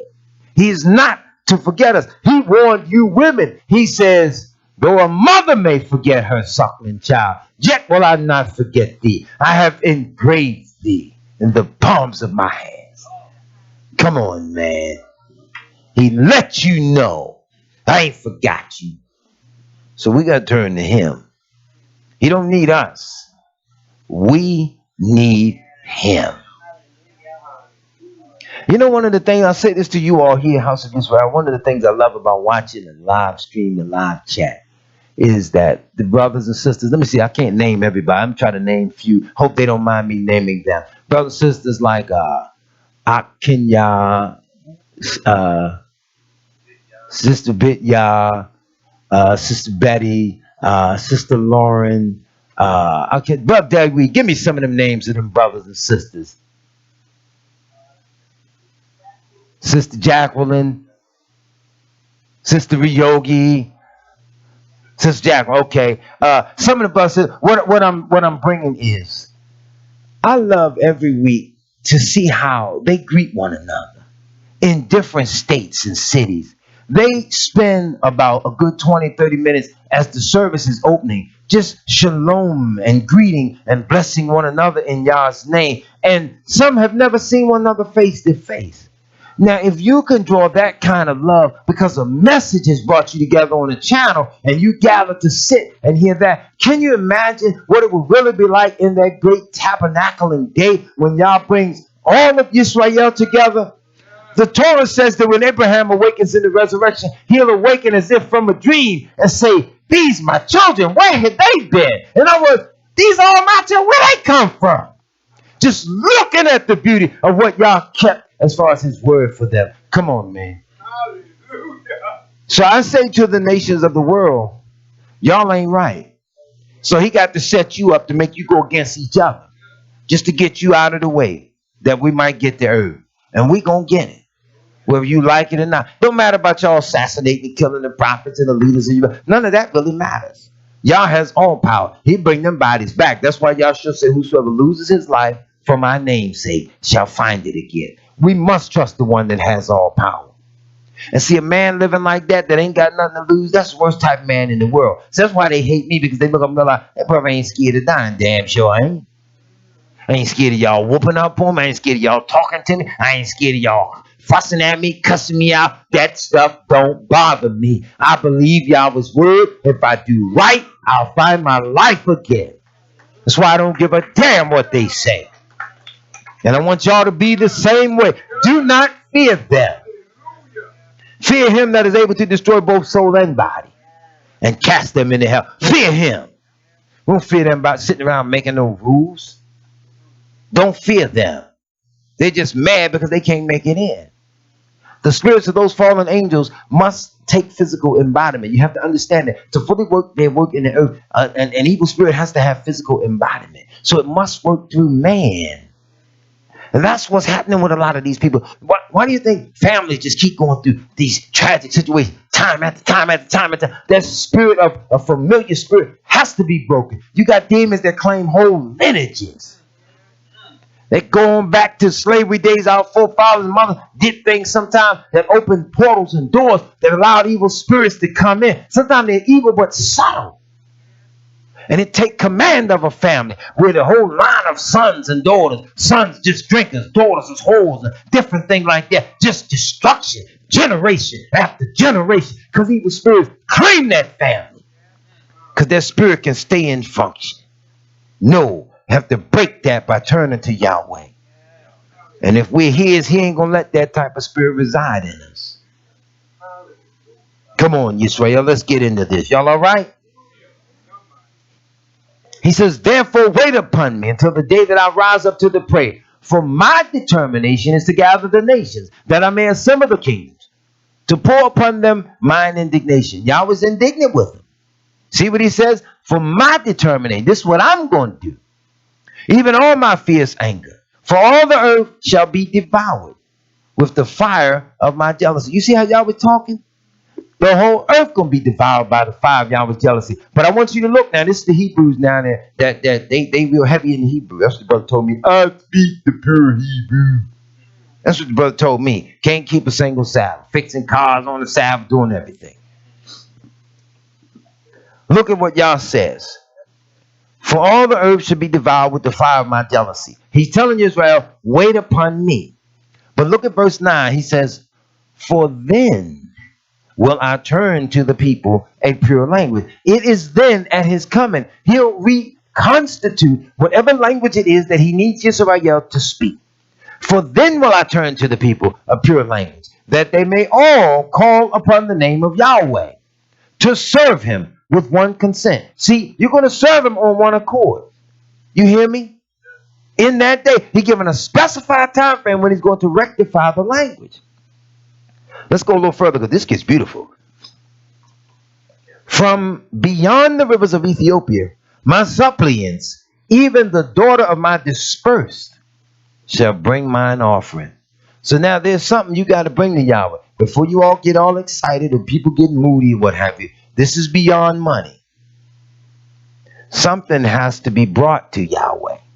He says they shall bring mine offering. Look, Yisrael, we transgressed the Torah. We went into captivity because of our transgression.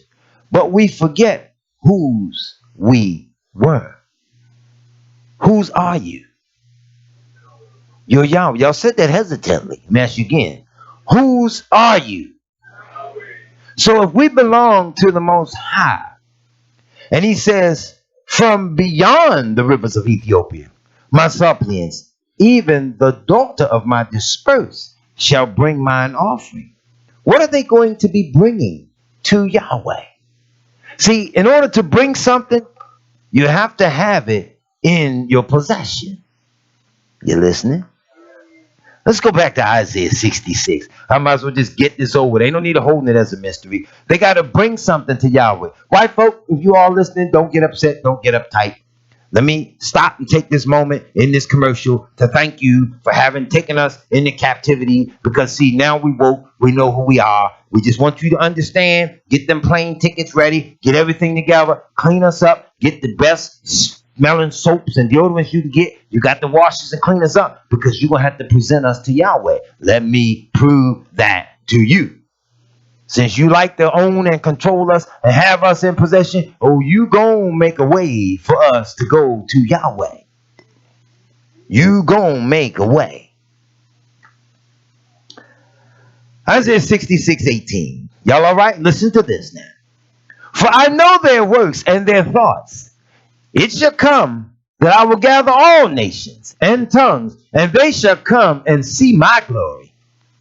And I will set a sign among them. And I will send those that escaped of them unto the nations, to Tarshish, Pul, and Lud, that draw the bow, to Tubal and Javan, to the isles of far off, that have not heard my fame, neither have seen my glory.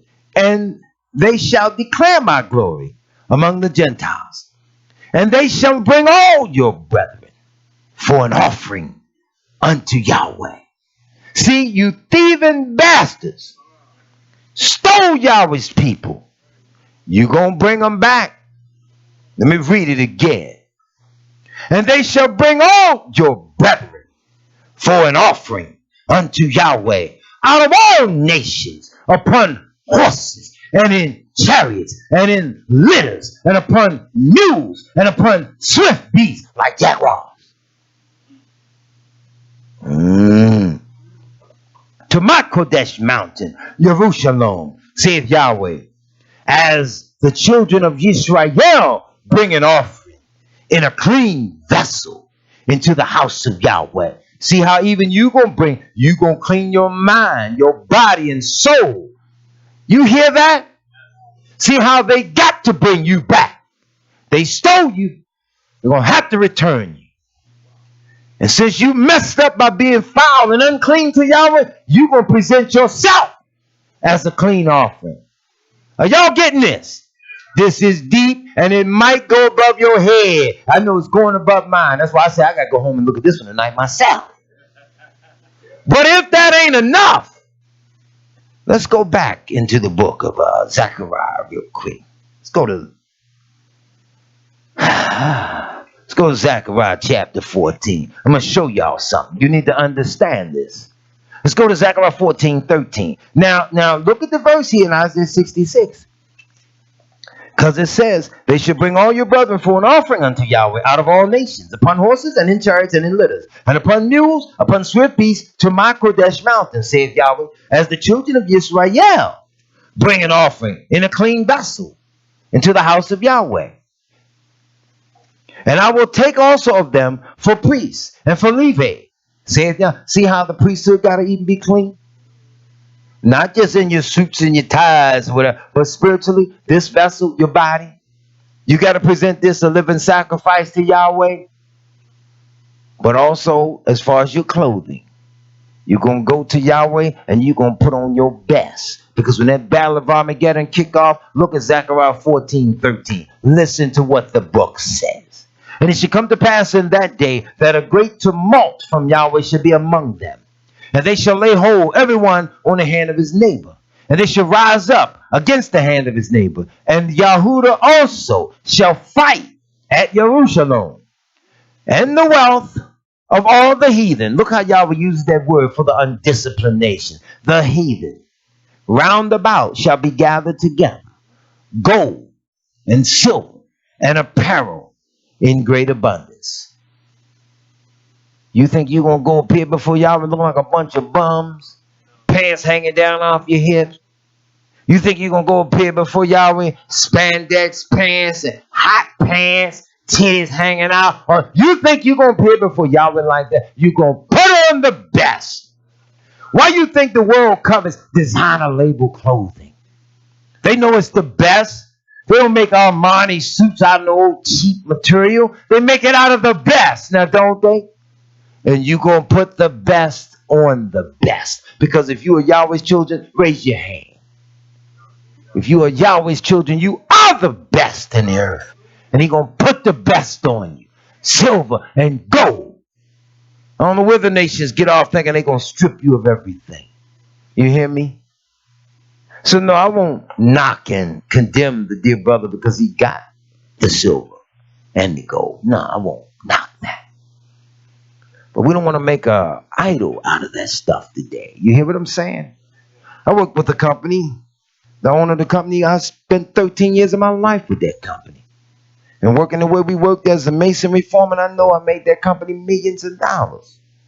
The man fussed at me every year because they had their little party, their little Christmas gatherings and stuff, and I would never show up.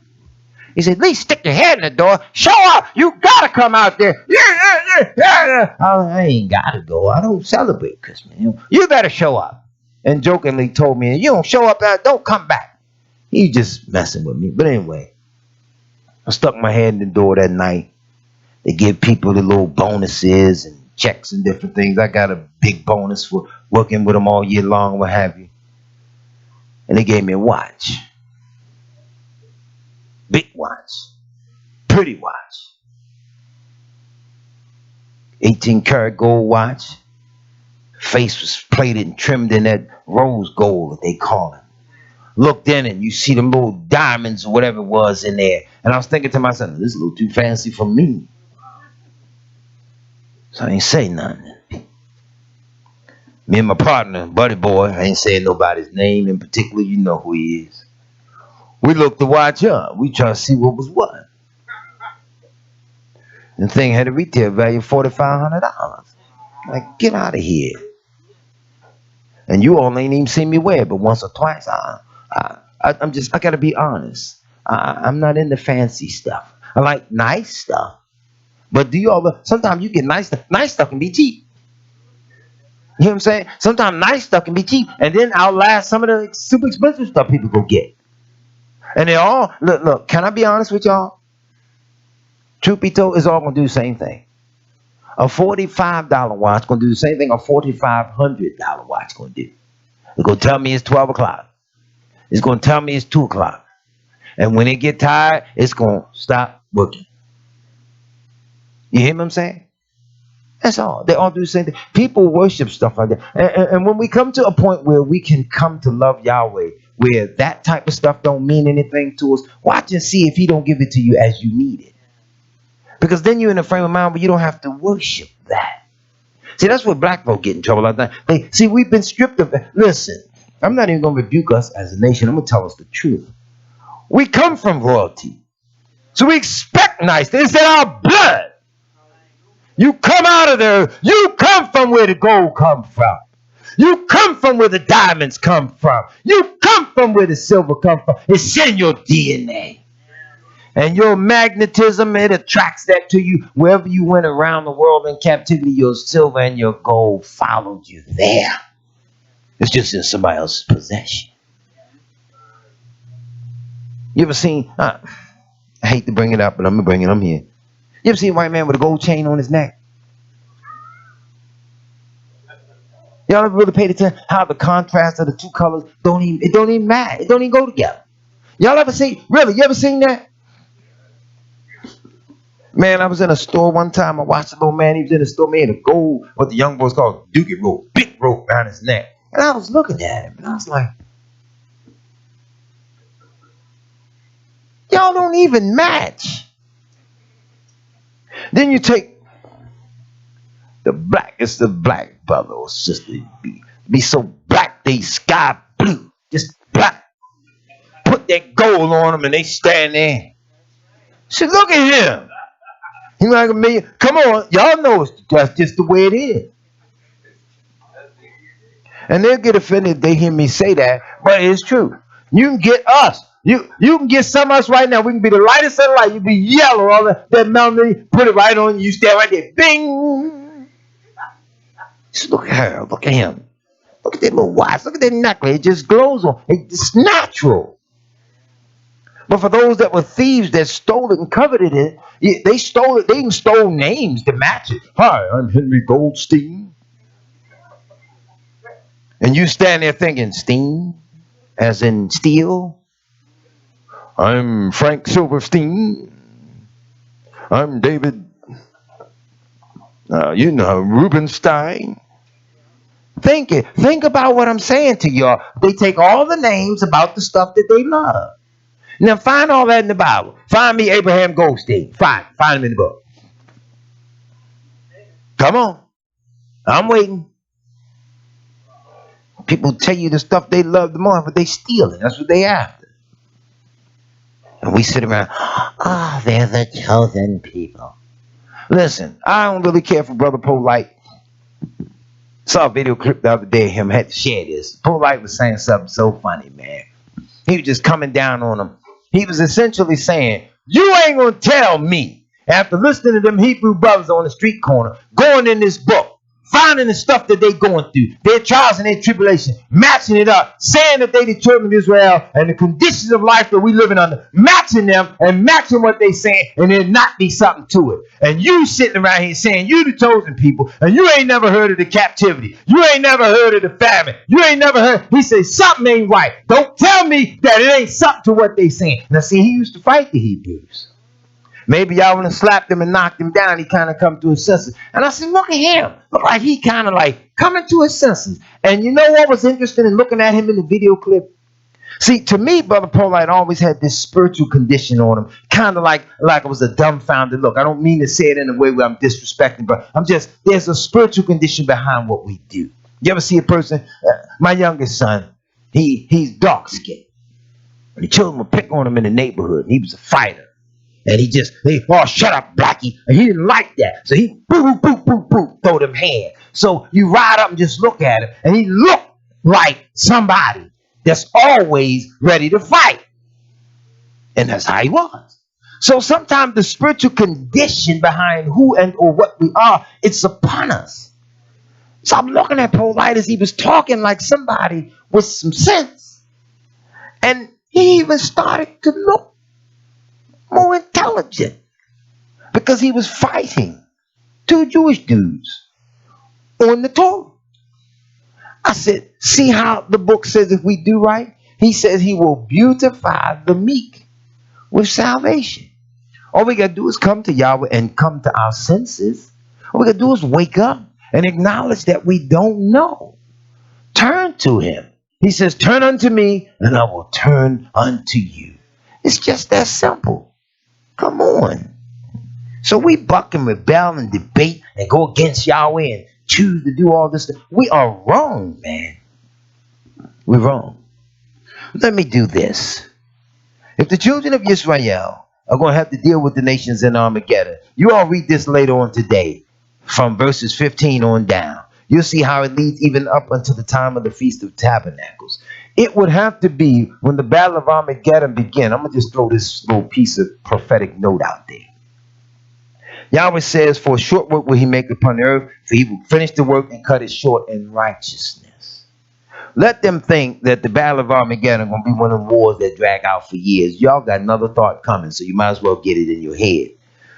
The European world always used that March-April time frame. Mars, the god of war, was the month that they start their practice for all their summer excursions. You can look in any city in America and tell what the police are going to be doing in the summer, because in March they start their practices and their rehearsals for it. So just remember that. Pay attention. That's part of their culture they cannot erase. Anyway, if Yah says in this verse here that, in fact, let's just walk you through it. I got a minute or two. Y'all all right? Bear with me. It says, and so shall be the plague of the horse and the mule, the camel and the ass, and the beast shall be in these tents as this plague. And it shall come to pass that everyone that is left of Jerusalem, which came against Jerusalem to fight, to go up against it from year to year, to worship the King Yahweh of hosts, and to keep the Feast of Tabernacles. He's going to smite those nations at that time with plagues and pestilence that's just so great, stuff that they created that will sink their eyes while it's in their very holes. Their tongue consume away. That's their mustard gas and all them poison weaponry and material. Don't keep wasting time thinking Yahweh ain't going to let them use it on themselves.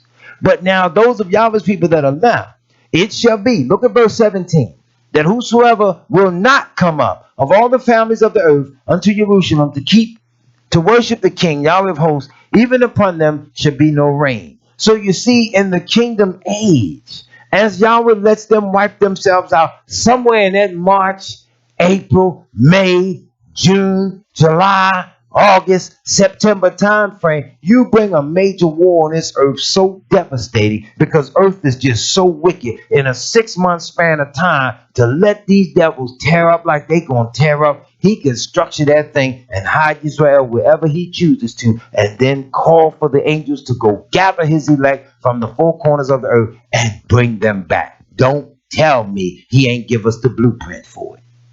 That's what Yahweh has done. And the world does not want to see that. They don't want to hear that. They don't want to believe that he's capable of doing it. How else would you have that one major tabernacling process? How else would you have that one major Pesach where nobody drinks of the wine until Hamashiach lifts it? Remember what he told the apostles. I will not drink of this fruit of the vine until I drink it anew with you in my Father's kingdom.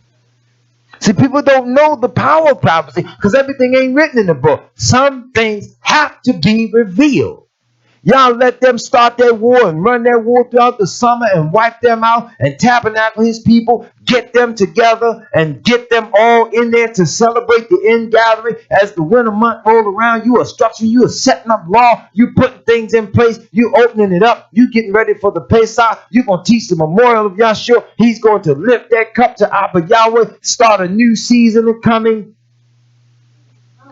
You got law in place, you got rule in place, you got nations in place, you got Israel sitting on thrones, you got the apostles on thrones, judging the 12 tribes of the children of Israel, and the children of Israel judging the nation. Does not the scripture say, know ye not that the saints shall judge the world?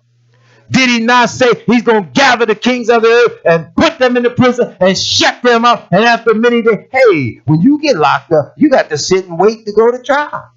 And after many days, you too get judged. So Yahweh would be unjust if he did not do the same thing to them that they have done to all others. I hope I've made that as clear as I can make it. They say they can see. If they can see, then they should be able to see that these are the words of Abba Yahweh. I ain't got to make up nothing.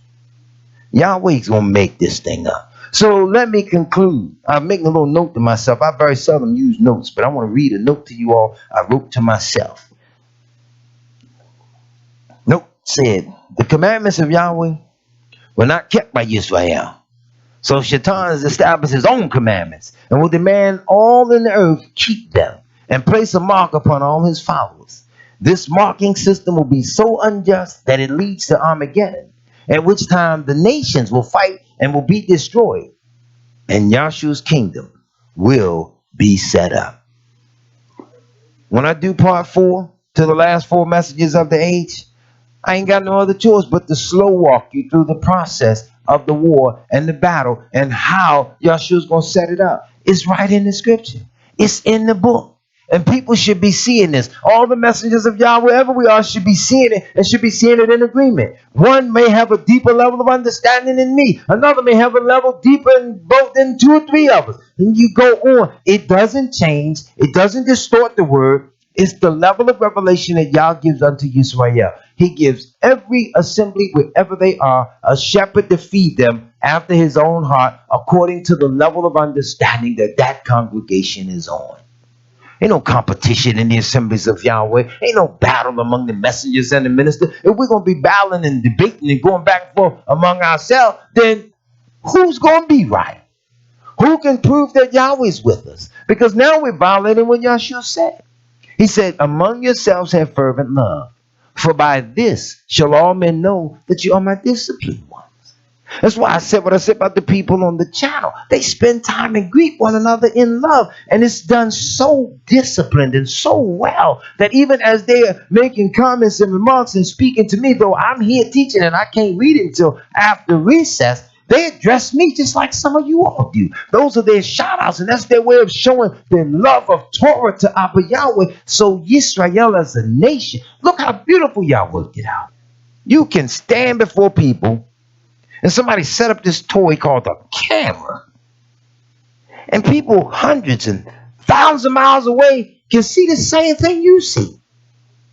Come on, man. Tell me it ain't the power of Yahweh that said, ain't nothing great I did. Come on, look at me. What in the world great I can do? Nothing. We can do nothing without Yahweh and his son Yahshua. And we will not rejoice and walk with Yahweh the way that he commands. Everybody got to be in charge. Everybody got to be the leader. I can go places in any of the assemblies of Yahweh, anywhere I go, and I do not have to preach.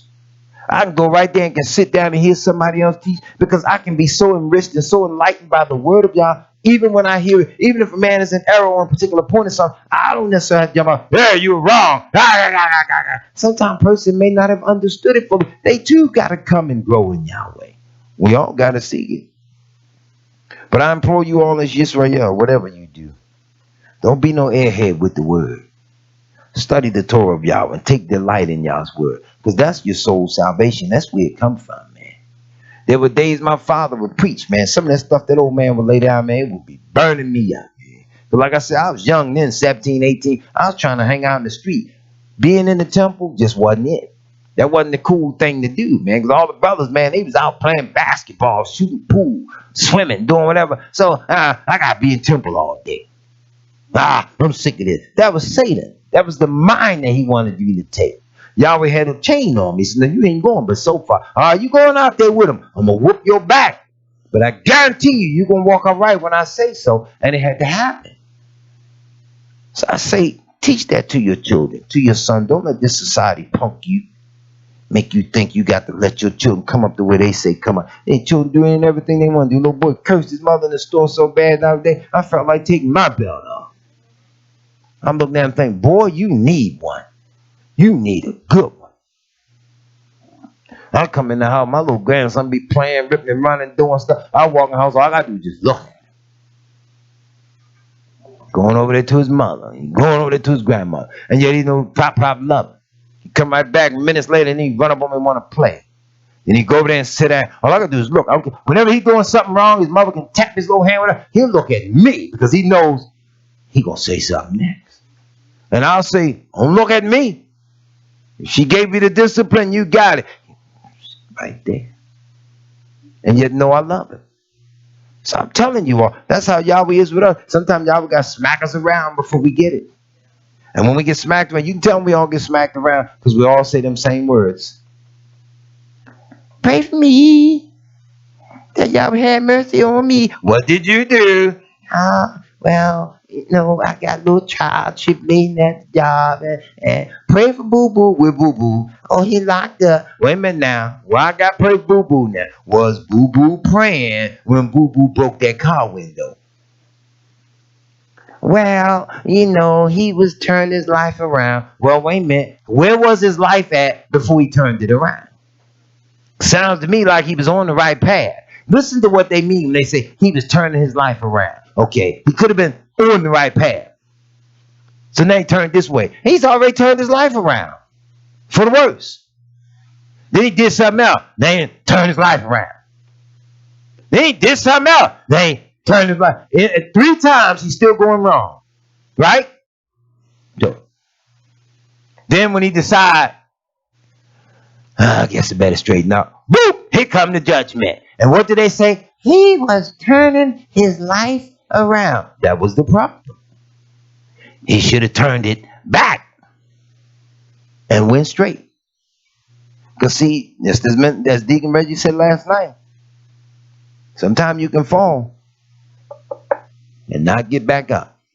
Sometimes you can turn around and not get turned back around. So if you hear Yahweh's voice today, do not harden your hearts. Don't harden your heart as Yahweh's children did in the day of the provocation, because it cost every one of them. They did not make it into the promised land. We don't want to do that. If we wake up and realize we are the sons and daughters of the prophet, keep your part of the bargain. Walk with Yahweh forever that you may see his blessed face in peace. Yisrael, let's stand to our feet. To the family of Israel at home, we told y'all for you and your kindness for being able to just tolerate me. I know that I can be a little long-winded in the word, but sometimes we need 10, 20,000 tongues to get it all across, and we just can't do it. But nevertheless, with what one we have, we'll do the best we can.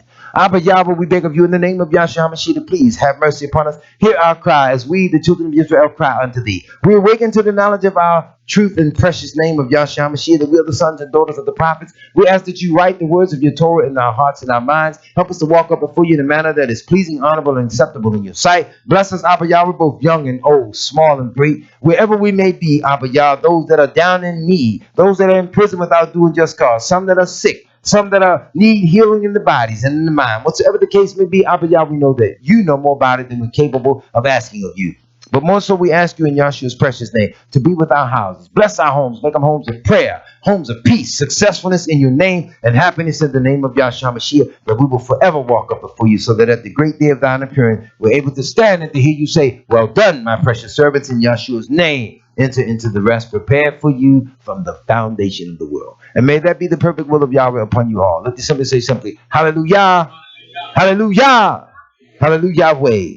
Happy Shabbat unto you all, Israel. May the precious blessings of Yah never ever depart from your homes. Total for your kindness and listening to my voice.